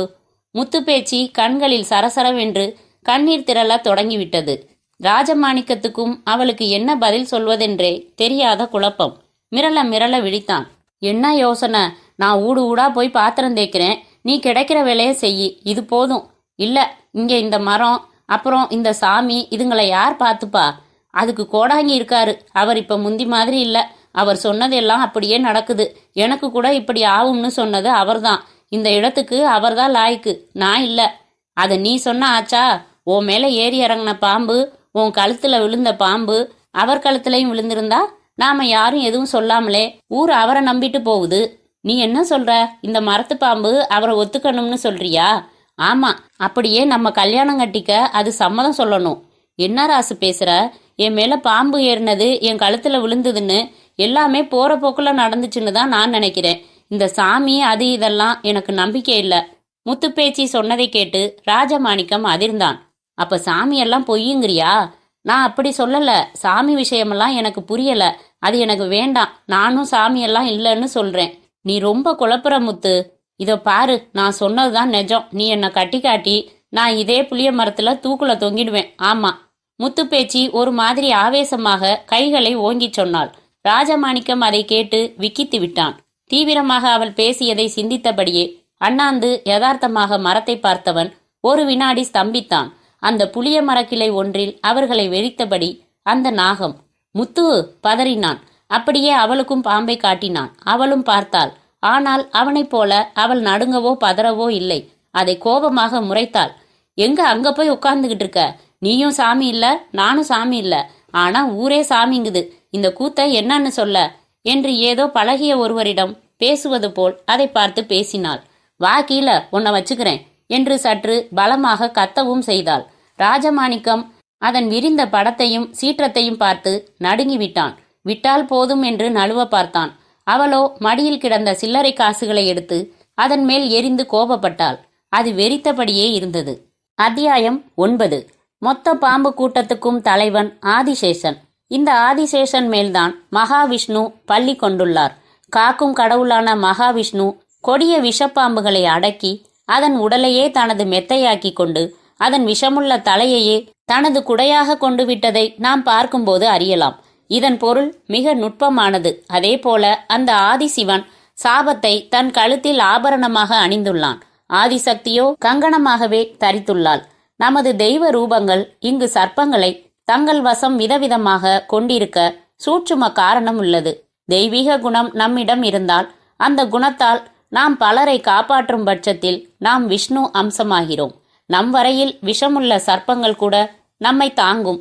அது நம்மை தீண்டாது. அதன் சக்தி நமக்கு குடை போல நிழல் தரும் என்பதாகும். அதே தெய்வீக குணத்தால் அழிக்க வேண்டியதை அழிக்கும்போது விஷமுள்ள, அதாவது தீய விஷங்கள் கூட நம் வரையில் ஆபரணமாகிவிடும். இதை உணர்த்துவதுதான் இந்த ரூபங்களின் தத்துவம். ஆறுமுக வள்ளுவர் என்கிற அந்த நாடி ஜோதிடர் வீட்டு முன் நின்ற காரில் இருந்து வாசுதேவனும் பானுவும் இறங்கினர். சிறிய ஓட்டு வீடு. ஓட்டுக்கூரை மேல் சுரைக்கொடி பரவி சில சுரைக்காய்களும் காய்த்து வெளியே தெரிந்தன. முன்னால் பதஞ்சலி நாடி ஜோதிட நிலையம் என்னும் ஒரு சிறிய பெயர் பலகை. அந்த பெயர் பலகையை பார்த்தபடியே இருவரும் உள்ளே சென்றனர். உள்ளே பெரிய கூடம். அதன் கன்னி மூலையில் ஒரு பாயை விரித்து போட்டு அதன் மேல் ஒரு கணக்கு பிள்ளை மேஜை வைத்து அதற்கு பின்னே முழங்கால் மடக்கி அமர்ந்திருந்த நிலையில் ஏதோ ஒரு புத்தகத்தை படித்து கொண்டிருந்தார் ஆறுமுக வள்ளுவர். வணக்கங்க. பானுவின் குரல் கேட்டு நிமிர்ந்தார். நாங்கள் மாயவரத்துல இருந்து வர்றோம். என் பேர் வாசு, இவங்க பானு. ஓ, ஜனா சார் குடும்பமா? வாங்க வாங்க. சார் கூட நீங்கள் வரப்போறதா ஃபோன் பண்ணி சொல்லியிருந்தாரு. உட்காருங்க. ஆறுமுக வள்ளுவர் பாயை காட்டி உட்கார சொன்னார். இருவரும் சௌகரியமாக சப்பனமிட்டு அமர்ந்தனர். என்ன, நாடி பார்க்கணுமாக்கும்? ஆமாங்க, நாடியை நாடிட வாடிய வாழ்க்கை வசந்தமாகும்னு நாகதோஷம்ங்கிற புத்தகத்துல பிரசன்ன குறிப்பு வந்தது. ஓ, சாஸ்திரிகள் 100 வருஷத்துக்கு முந்தி எழுதின புத்தகம் அது. அதுலேயே நாடி பார்க்க சொல்லி வந்திருக்கா? ஆமா, அதுலேயே பரிகார குறிப்பும் இருக்கு. ஆனா அது எதையும் ஜோசியர் சொல்லல. போய் நாடியை பாருன்னு அனுப்பிட்டாரு. அது சரி, இங்கதான் உங்களுக்கு விடை இருக்குன்னா நீங்க அங்க போனா கிடைச்சிடுமா என்ன? அங்கதான் எனக்கு குழப்பம். பரிகாரம்ங்கிற விடை எங்களுக்கு கிடைக்கணும்னு விதி இருந்தா அது அந்த புத்தக குறிப்பிலேயே இருக்கலாம் இல்லையா? இங்க நாங்க எதுக்கு வரணும்? அதை நீங்க ஏன் சொல்லணும்? இதுக்கெல்லாம் எனக்கு பதில் தெரியாது தம்பி. என்கிட்ட இருக்கிற ஏடுங்க முனிவருங்க எழுதினது. அவங்களுக்கு 3 காலமும் அத்துப்படி. அவங்க மூலமா தான் உங்களுக்கு விமோசனம் பிறக்கணும்னு இருந்தா அதை மாத்தா யாரால முடியும்? நான் ஒரு கருவி. என்கிட்ட வர்றவங்களுக்கு ஏடு படிச்சு பலன் சொல்லுவேன். அவ்வளவுதான் என் வேலை. சரி சரி, இப்ப நான் யாருக்கு ஏடு பார்க்கணும்? எங்க அக்காவுக்கு. அவங்க பெருவிரல் ரேகை கொண்டு வந்திருக்கேன், இந்தாங்க. ஏன் அவங்க வரலையா? வர விரும்பல. இதுல நம்பிக்கை இழந்துட்டாங்கன்னு கூட சொல்வேன். பாவம், அவ்வளவு விரக்தி அடைஞ்சிட்டாங்களாக்கும். ஆமா, இந்த தடவை மட்டும் நான் சரியா செயல்படலைன்னா என் அக்கா தற்கொலை செய்துக்கலாம். அதுல ஆச்சரியப்பட எதுவும் இல்லை. ஐயையோ, எதுக்கு அந்த பேச்செல்லாம்? இங்க நீங்க வந்துட்டீங்கல்ல, விட்டுருங்க. எல்லா பிரச்சனைக்கும் எங்க பதஞ்சலி சித்தர் பதில் சொல்லிடுவாரு. ஆறுமுக வள்ளுவர் ஆறுதலாய் பேசிய போது வெளியே இருந்து இன்னொருவர் உள் நுழைந்து கொண்டிருந்தார். பார்க்கவே வித்தியாசமான தோற்றம். 6 அடிக்கு குறையாத உயரம், சடை விழுந்து இடுப்பை கடந்து விட்ட தலைமுடி, நெற்றியில் குங்குமம் பாதி மை பாதி என்கிற வித்தியாசமான முக அமைப்பு, தோளில் ஒரு ஜோல்னாப்பை, இடுப்பில் கருப்பு வேட்டி, மார்பில் ஒரு கருப்பு துண்டு. நீங்க யார்? எங்கேருந்து வர்றீங்க? ஆறுமுக வள்ளுவர் அவரிடம் கேட்க அவர் வாசுவையும் பானுவையும் பார்த்துவிட்டு, ஜோசியரே, முதல்ல இவங்களுக்கு ஜோசியம் பார்த்து அனுப்புங்க. இவங்க போகட்டும், நான் சொல்றேன் என்றார். இவங்களுக்கு நாடி பார்க்க எவ்வளவு நேரம் ஆகும்னு சொல்ல முடியாது. நீங்களும் நாடி பார்க்க வந்திருந்தா ரேகை கொடுங்க. உங்களதையும் ஒரே சமயத்துல தேடி எடுத்துக்கிட்டு வந்துடுறேன். நானும் நாடி பார்க்கத்தான் வந்திருக்கேன். நான் ஒரு பைராகி, பைரவ சாமியை கும்பிடுறவன். நேத்து தான் பெருசா பூஜை போட்டேன். எனக்கு சில விஷயங்கள் சித்தி ஆக மாட்டேங்குது. என்ன பண்ண ஆகும்னு தெரியணும். இவ்வளவுக்கும் என்கிட்ட நவபாஷானம், அஷ்டஸ்படிகலிங்கம், சப்தகன்னி சக்கரம், ஆறுமுக சக்கரம், பஞ்சாட்சர சக்கரம், 4 வேதம், மும்மூர்த்தி பீடம், அர்த்தநாரி விக்கிரகம், ஜோதிகற்ப மரத்து இலையில் எரியற ஏக தீபம்னு 1ல இருந்து 9 விஷயங்கள் இருக்கு. இதெல்லாம் தேவ அம்சங்கள். ஒரு அசுர சார்பாவது இருக்கணும்னு என் குருநாதர் சொன்னாரு. அது என்னன்னு நாடி பார்த்தா தெரியும்னு சொன்னாரு என்று ஒரு நீண்ட விளக்கமளிக்க வாசுதேவனும் பானுவும் ஒருவரை ஒருவர் பார்த்து கொண்டனர். அந்த பைராகி சொன்னதையெல்லாம் கேட்டு ஆறுமுக வள்ளுவரை ஒரு மாதிரி ஆகிவிட்டார். சரி, உங்க பெருவிரல் ரேகைய கொடுங்க என்று இங்க் பேட் எடுத்து வந்து நீட்ட அந்த பைராகியும் தன் கட்டை விரலை உருட்டி பதித்தார். அசாத்தியமான விரல், 1 ரூபாய் நாணயம் அளவு அகலம். ஆறுமுக வள்ளுவரும் அதை பார்த்து வியந்தபடியே ஏடு தேடி சென்றார். அரை மணி நேரம் கழித்து வந்தவர் முதலில் அந்த பைராகியைத்தான் பார்த்தார். ஐயா, உங்களுக்கு ஏடு இல்ல. உங்க கை அம்சத்துக்கு என்கிட்ட எந்த ஏடும் பொருந்தல. இப்படி ஒரு சிக்கல் வரும்போது நாங்க பதஞ்சலி சாமி கிட்டேயே நூல் போட்டு பதில் கேட்போம். அப்படி கேட்டதுக்கு சாமியும் ஏடு இல்ல, அவனை போக சொல்லுன்னு சொல்லிட்டாரு என்றார். அதை கேட்டு அந்த பைராகிக்கு சுரீர் என்று கோபம் வந்தது. வள்ளுவரே, நான் லேசுப்பட்டவன் இல்ல. என் விஷயத்துல அசால்ட்டா பதில் சொல்லாதீங்க. அட, நீங்க வேற. ஏடு வந்தா படிக்க போறேன். அதுக்கு விதிக்கப்பட்ட தொகையை நீங்களும் தரப்போறீங்க. உங்களுக்கு படிக்க மாட்டேன் முடியாதுன்னு நான் ஏன் சொல்லணும்? அந்த பைராகி பதிலுக்கு முறைத்து பார்த்தார். அரை மனதாக எழுந்தார். வெளியே செல்வது போல சென்றவர் திரும்பவும் வந்தார். இந்த முறை பெரிதாக வள்ளுவரை பார்த்து முறைத்தார். போங்க சாமி, நான் என் தொழில பார்க்கணும். போறேன். ஆனா எனக்கு ஏடு பார்க்க மாட்டேன்னு சொல்லிட்டல்ல? நான் சொல்லலங்க, சாமி சொல்லிடுச்சு என்று அந்த பைராகியை பிடித்து வெளியே தள்ளுவதற்குள் போதும் போதும் என்றாகிவிட்டது. பானுவும் வாசுவும் பெருமூச்சு விட்டனர். இறுதியாக அவர்களுக்கான ஏட்டை எடுத்தவர், கவனமா கேட்டுக்கங்க. நான் படிக்க படிக்க புரியலன்னா நிறுத்தி பொருள் கேளுங்க என்று சொல்லிவிட்டு கண்ணாடியை எடுத்து அணிந்து கொண்டார். பின் ஏட்டை வாசிக்க ஆரம்பித்தார். அது வாசுதேவனின் அக்காவான ஜானகியின் பெயரிலிருந்து அவளது நட்சத்திரம், ராசி என்று வரிசையாக சொல்லிக்கொண்டே போனது. மங்கை நல்லால் பேரதுவும் 3 எழுத்தாமே, நாயகியின் பேராம் என்று ஜானகி என்கிற அவளது பெயருக்கு மறைபொருள் சொன்ன வரிகள் அப்படியே ஜானகியின் தாய் தந்தையின் பெயரையும் துல்லியமாகச் சொல்லி உடன் பிறந்தவன் ஒருவன் என்று வாசுவையும் வியப்பில் ஆழ்த்தியது. அதைத் தொடர்ந்து அந்த ஏடுதான் எல்லா வகையிலும் ஜானகிக்கு பொருத்தமான ஏடு என்பது புரிந்த நிலையில் அதற்கான பரிகார காண்ட ஏட்டை எடுத்து அதையும் படித்து அதற்கும் பொருள் சொல்லத் தொடங்கினார் ஆறுமுக வள்ளுவர். முழு பாட்டையும் படித்து சொல்லும் முன் தனக்குள் ஒரு முறை படித்து பார்த்த ஆறுமுக வள்ளுவர் ஒரு வினாடி வெளவெளத்து போனார். ஏட்டையும் வாசுவையும் மாறி மாறி பார்த்தார். என்னங்க, ஏன் அப்படி பாக்குறீங்க? விஷயம் அப்படி தம்பி. அந்த காலத்தை நினைச்சா எனக்கு மலைப்பா இருக்கு. அதை விட இது அப்பப்ப இப்படித்தான் நடக்கும்னு முன்னாடியே உணர்ந்து அதை எழுதி வச்ச சித்தர் சாமிங்களை நினைச்சா பிரமிப்பா இருக்கு. இப்ப அதுல அப்படி என்ன எழுதியிருக்கு சொல்றேன். ஒரு புளிய மரத்துல வாழ்ற பாம்பால தெய்வமா மாறிட்ட கன்னிப்பெண் ஒருத்தி கையால குங்குமம் வாங்கி இட்டுக்கிட்டா உங்க அக்காவோட தோஷம் நீங்கி கல்யாணமும் கை கூடிடுமா. அதே சமயம் அவளுக்கு குங்குமம் தரணும், தாலியும் தரணும்னு வந்திருக்கு. புரியலீங்களே? புரியும்படியாவே சொல்றேன். தென் திசையில கோட்டைங்கிற பேர்ல முடிகிற ஊருக்கு 27 மைல் முன்னால இறந்தவங்களை குறிக்கிற பேர்ல இருக்கிற ஊர்ல நவரத்தினத்துல ஒரு ரத்தினத்தை பேரா கொண்ட ஒரு கன்னிக்கு குங்குமமும் தாலியும் உங்க அக்கா தரணும். அப்படி தந்து அவ கையால குங்குமம் வாங்கி இட்டுக்கிட்டா உன் அக்கா தோஷம் தீர்ந்துடும்னு பதஞ்சலி சாமி சொல்றாரு. தென் திசையில கோட்டைங்கிற பேர்ல முடிகிற ஊர்னா, தென் திசைனா மதுரைக்கு அந்த பக்கம், மதுரைக்கு அந்த பக்கம் கோட்டைங்கிற பேரோட முடிகிற ஊர் எது? கோட்டைங்கிற பேரோட முடிகிற ஊர்னா இந்த புதுக்கோட்டை செங்கோட்டை மாதிரிங்களா? ஆமா, செங்கோட்டை கூட மதுரைக்கு தெற்க இருக்கிற ஊர் தான். அந்த ஊரா கூட இருக்கலாம். அந்த ஊருக்கு 27 மைல் முன்னால இறந்தவங்களை குறிக்கிற பெயர்னா ஆத்மா, உயிர். சரியா தெரியல. போய் தேடுங்க. இதை கண்டுபிடிக்கிறது ஒன்றும் பெரிய விஷயம் இல்லை. செங்கோட்டை மட்டும் இல்ல, மதுரைக்கு பக்கத்துல அருப்புக்கோட்டையும் இருக்கு. பானு தன் பங்கிற்கு எடுத்து தந்தாள். இப்ப ஞாபகம் வந்துருச்சு, அருப்புக்கோட்டை தான். அந்த ஊருக்கு முன்னால சவத்தூர்னு ஒரு ஊர் இருக்கு. இறந்தவங்களை குறிக்கிற இன்னொரு பெயர் சவம் தானே? எக்ஸாக்ட்லி, சவத்தூர் அந்த ஊர் தான். அங்க போய் இப்ப அந்த பொண்ணை தேடணுமா? ஆமா, எனக்கு தெரிஞ்சு இப்படி ஒரு பரிகாரம் இதுக்கு முந்தி வந்ததில்ல.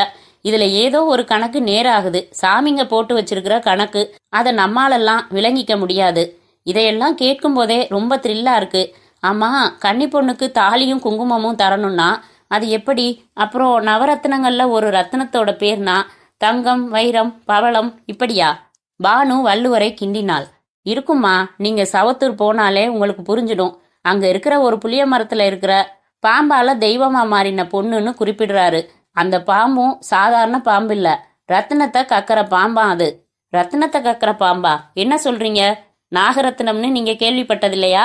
அதெல்லாம் போய், பாம்பெல்லாம் எந்த ரத்தினத்தையும் கக்காதுன்னு விஞ்ஞான பூர்வமா நிரூபிச்சிருக்காங்களே. தம்பி, இங்க விஞ்ஞானம் பத்தியெல்லாம் பேசாத. ஒரு விஞ்ஞானி என்கிட்ட நாடி பார்க்க வந்தாரு. நானும் அவரோட நாடிய படிச்சு சொன்னேன். அவர் அசந்து போயிட்டாரு. நான் புதுசா நிறைய விஷயங்களை கண்டுபிடிச்சவன். ஆனா எனக்கு ஒரு உண்மை தெரியும். இந்த உலகத்துல இல்லாத ஒன்ன கண்டுபிடிக்க முடியாதுன்னு, இருக்கிறதத்தான் நாங்க தேடி கண்டுபிடிக்கிறோம். பெருசா விஞ்ஞானின்னு சொல்லிக்கிறோம். ஆனா எங்க கண்டுபிடிப்பை விட பெருசு இந்த நாடி. பல 100 வருஷத்துக்கு முன்பே நான் இன்னாருக்கு மகனா இந்த ஊர்ல இந்த நேரத்துல பிறப்பேன்னு இது சொல்லி இருக்கே. இது எவ்வளவு பெரிய விஷயம்னு சொன்னாரு. எதுக்கு சொல்றேன்னா, விஞ்ஞானம்ங்கிறது கண்ணையும் காதையும் நம்புற ஒண்ணு. ஆனா நாடி காலத்தை நம்புற விஷயம். விஞ்ஞானம் இன்னைக்கு ஒண்ணு சொல்லும், நாளைக்கே அதை அப்படியே மாத்தி சொல்லும். ஆனா கால நேரம் அப்படி இல்ல, அது மாறாத ஒண்ணு. ஒரு நாள், ஒரே ஒரு நாள் காலையில சூரியன் உதிக்காம இருந்திருக்குதா? மாலையில அது மறையாம தான் இருந்திருக்கா? காலம்ங்கிறது மாறாத ஒண்ணு. நாம கூட மாறிக்கிட்டே இருக்கிறவங்க தான். பிறந்தப்ப குழந்தை, அப்புறமா வாலிபன், அப்புறமா குடும்பஸ்தன், கடைசியா கிழவன்னு மாறிக்கிட்டே இருக்கும். காலம் அப்படி இல்ல. மாறிக்கிட்டே இருக்கிற நாம மாறிக்கிட்டே இருக்கிற ஒன்ன வேணும்னா எடை போடலாம். மாறாத ஒன்ன நம்மால எடை போடவே முடியாது. அவ்வளவையே. அதை புரிஞ்சுக்கிற சக்தி கூட நம்ம மூளைக்கு கிடையாது. அதிகபட்சம் பிரமிச்சு போய் வாயை பிளக்கலாம். வள்ளுவர் சொன்னதை கேட்டு பிரமிப்புடன் இருவரும் வெளியே வந்தனர். வெளியே சிமெண்ட் திண்ணையில் தாடியை தடவிக்கொண்டு அந்த பைராகியை பார்க்கவும் தேங்கி நின்றனர். கொஞ்சம் அச்சமாக கூட இருந்தது. பைராகியிடம் ஒரு சின்ன சிரிப்பு, அதில் 1000 அர்த்தங்கள். பானு நட, இந்த ஆள் பார்வையே சரியில்லை என்று வாசு பானுவை இழுத்து கொண்டு நடக்க, பைராகியிடம் அதற்கும் சிரிப்பு. அப்படியே திரும்பி உள்ளே சென்று திரும்பவும் வள்ளுவர் முன் நின்றார். நீங்க போகலையா? உங்களுக்கு தான் ஏடு இல்லைன்னு சொன்னேனே. ஏடு இல்லாட்டி என்ன? எதுக்கு வந்தேனோ அதுக்கு விட கிடைச்சிடுச்சு. என்ன சொல்றீங்கன்னு புரியல. ரத்தினம் கக்கற நாகம்னு உன்னை சொன்னதானே? ஆமா. சவத்தூர் புளிய மரத்துல ஒரு ரத்னம் கக்கற நாகம் இருக்குங்கிறத பதஞ்சலி எனக்கு சொல்லாம சொல்லிட்டாரு. நான் தான் 9 வித தேவ சக்தியையும் வச்சிருக்கேன். நாகரத்னம்ங்கிறது விஷத்தால் ஆனது, அசுர சக்தி. தேவகுணம் கொண்ட தெய்வங்கள் கூட அசுர சக்திகளான வில், அம்பு, மழு, சக்கரம், திரிசூலம்னு கையில வச்சுக்கிட்டு தான் பரிபாலனம் பண்ணுதுங்க. நானும் அப்படி ஒரு சக்தி இல்லாம அது எதுன்னே தெரிஞ்சுக்காம தான் இமயமலையில இருந்து கன்னியாகுமரி வர சுத்தி வந்தேன்.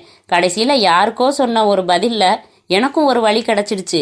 எனக்கு ஏவல் செய்யற யட்சணி தான் இங்க போக சொன்னான். அதான் வந்தேன். நீயே துரத்தி விட்ட. என்னடா விடை தெரியாம போறோம்னு குழம்பி போய் அப்படியே திண்ணையில உட்காந்துட்டேன். நல்ல வேளை நீ அவங்களுக்கு விடைய சொல்ற சாக்குல எனக்கும் சொல்லிட்ட. இப்பவே சவத்தூர் போறேன். அந்த பாம்புகிட்ட இருந்து நாகரத்னத்தை எப்படி எடுக்கணும்னு எனக்கு தெரியும் என்று தாடியை வருடியபடியே சிரித்த பைராகி உடனேயே சொன்னது போல கிளம்பி விட்டார். ஆறுமுக வள்ளுவருக்கு தான் கைகால் உதறல் எடுத்தது. அந்த நாகப்பாம்பிற்கு ஏதாவது ஒரு பாதிப்பு ஏற்பட்டால் அந்த பாவம் தன்னையும் சேருமே என்று நடுங்கியவர் உடனடியாக பதஞ்சலி முனிவரிடமே கேட்டுவிட தீர்மானித்தார். பொது பிரசன்ன பலன்களை கொண்டு தெரிந்து கொள்வதுதான் இந்த மாதிரி நேரங்களில் வழக்கம். அதற்கென்றே ஒரு ஏட்டுக்கட்டு உள்ளது. அதற்குள் எவ்வளவு ஏடுகள் இருக்கிறது என்று கூட தெரியாது. அந்த ஏட்டை எடுத்து பதஞ்சலி முனியை தியானித்தபடி ஒரு ஏட்டை எடுத்து பார்க்க வேண்டும்.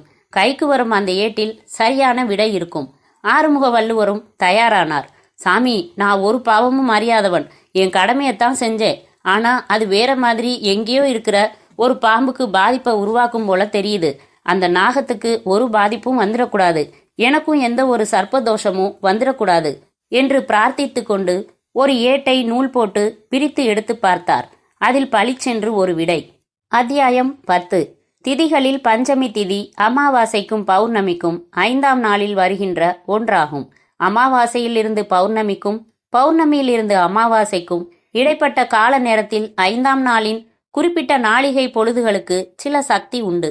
குறிப்பாக தோஷ நிவர்த்திக்கு இந்த பொழுது பெரிதும் பயன்படும் பொழுதாகும். இந்த பொழுதில் தோஷ நிவர்த்திக்காக வணங்குவோர் இந்த பொழுதுக்கு முன் 4 நாள் இடைவெளியில் பௌர்ணமி என்கிற பூர்ண ஒளி நாளையும் அமாவாசை என்கிற சூரிய சந்திரர் ஒரு புள்ளியில் சங்கமித்த நாளையும் கடந்திருப்பர். இந்த பஞ்சமி திதிக்குள் இந்த முந்தைய 4 திதி கணக்கும் முக்கிய பங்கு வகிக்கின்றன.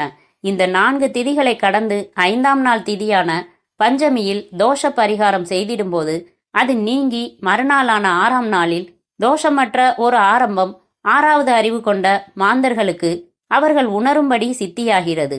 இந்த பஞ்சமி கருட பஞ்சமி, நாகபஞ்சமி என்று 2 சிறப்பு கொண்டது. பாவங்களுக்கும் தோஷங்களுக்கும் ஏற்பவே இந்த பஞ்சமிகளில் தோஷம் கழிக்க வேண்டும். நாகபஞ்சமி நாளில் நாக இனத்துக்கு சக்தி மிகுதி. அவைகளின் கருணையால் நாம் மன்னிக்கப்பட்டு தோஷம் நீங்க பெறுகிறோம். கருட பஞ்சமியோ நாக இனத்தை எதிர்த்து வெற்றி கொண்டு தோஷம் நீங்க பெறுவதை குறிப்பதாகும்.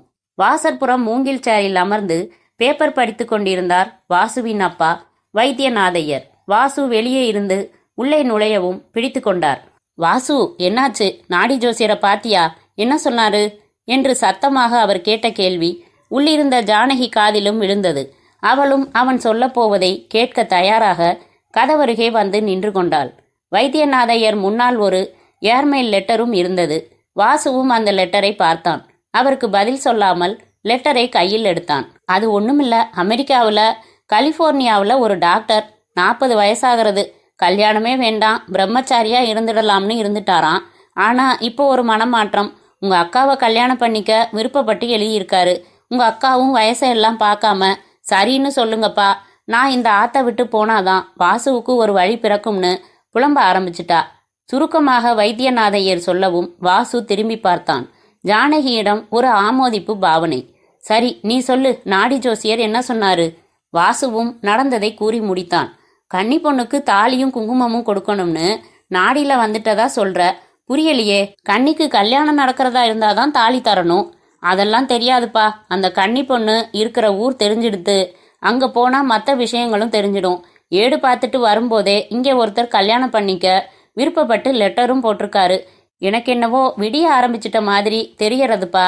எனக்கு பயமா இருக்கு. அமெரிக்காவில் அந்த டாக்டர் எப்படிப்பட்டவன்னு கண்டோம். கிட்ட போனா பூதம் கிளம்பலாம். அதான் தினசரி பேப்பர்ல பாக்குறோமே. எதையும் நல்ல விதமா பார்க்கணும்ப்பா. நம்புவோம். நாம இப்ப இருக்கிற நிலையில நம்பித்தான் தீரணும். வாசு அழுத்தமாக சொல்லும் போதே ஜானகி அருகே வந்து அந்த கடிதத்தை எடுத்தாள். அதில் உள்ள எண்ணுக்கு டயல் செய்ய ஆரம்பித்தாள்.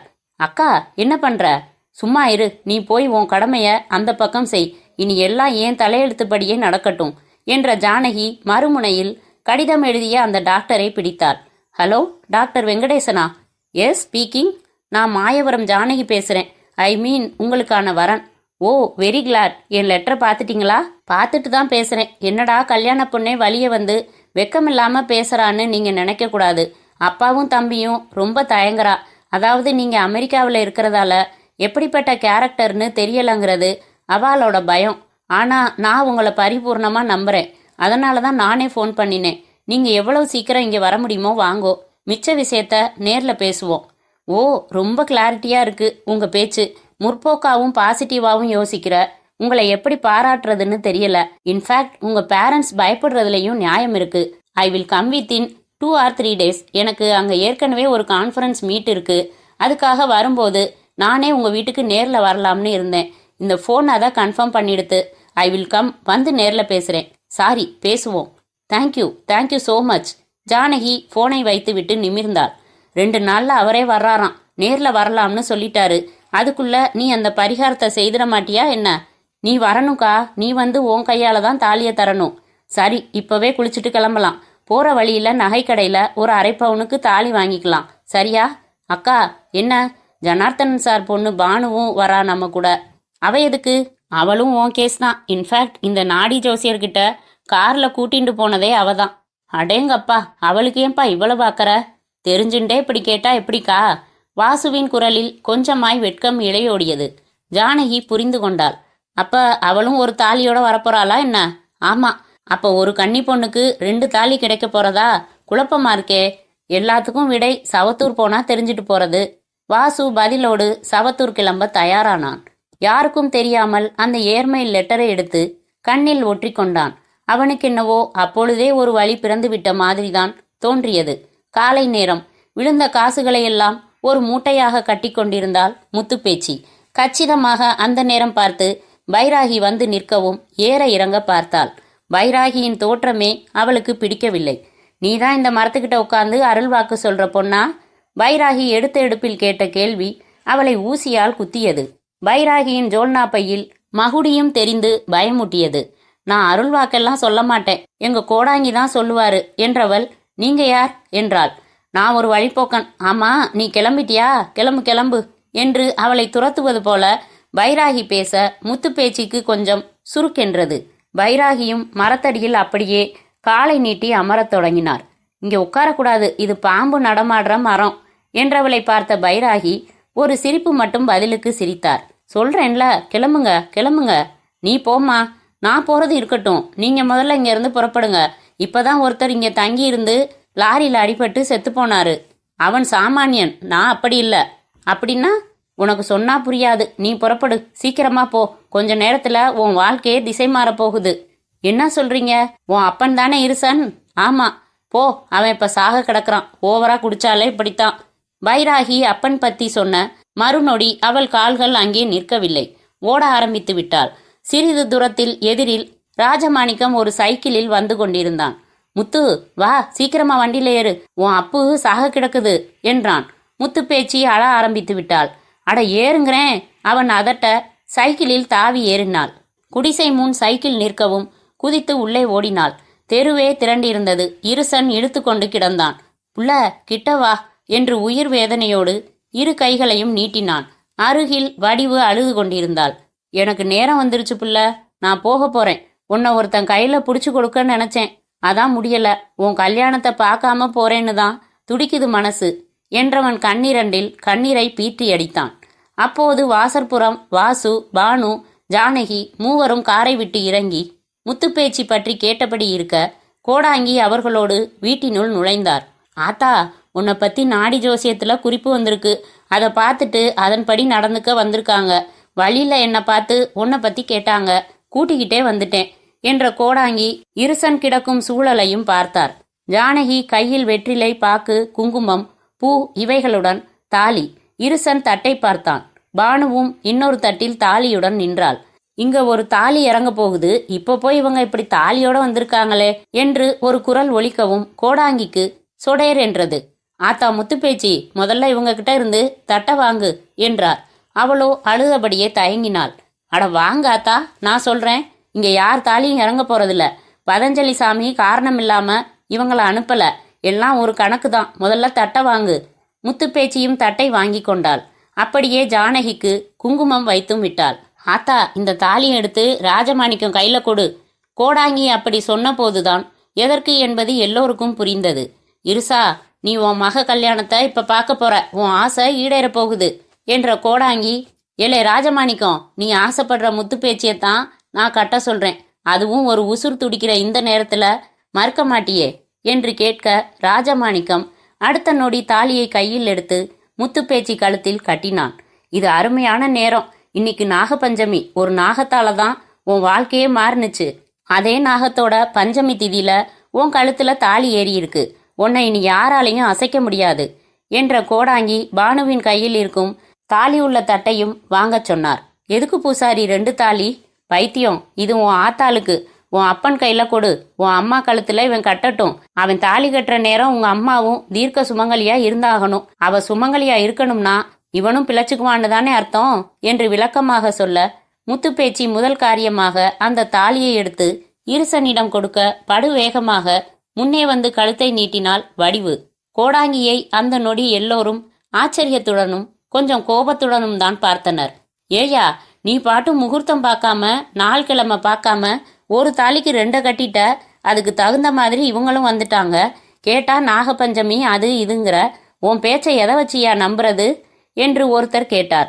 அப்போதுதான் ஒரு அதிசயம் போல அந்த சம்பவம் நிகழ ஆரம்பித்தது. வீட்டுக்கூரையில் கோடாங்கி தலைக்கு மேல் அந்த புளிய மரத்தடி நாகம் இஸ்ஸு என்கின்ற அதன் சீற்றம், படம் விரித்த அதன் தோற்றம் ஒரு உலுக்கு உலுக்கிவிட்டது. சொத்தென்று அது மேலிருந்து ஒரு மாலை போல கோடாங்கி கழுத்தில் விழுந்தது. முத்துப்பேச்சி விரும்பிய அதே கோலம். கோடாங்கி துளி கூட பதறவில்லை, கைகளை கூப்பிக்கொண்டு நின்றார்.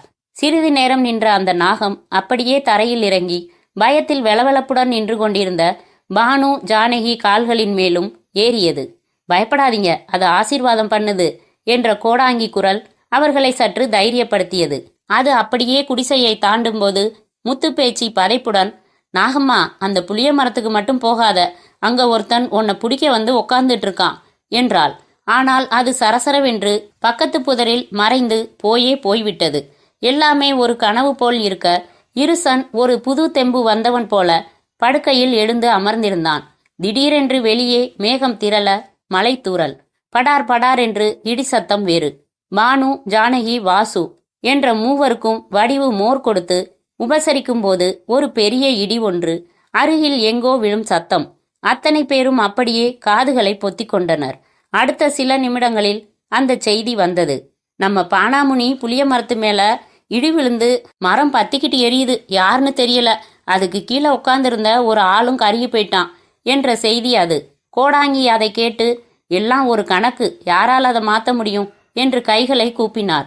முத்துப்பேச்சியும் ராஜமாணிக்கமும் அவர் காலில் விழுந்து ஆசி கோரினர். அதான் நாகம்மாவே ஆசீர்வாதம் பண்ணிட்டாளே, நான் வேறவா என்றபடியே ஆசி கூறினார்.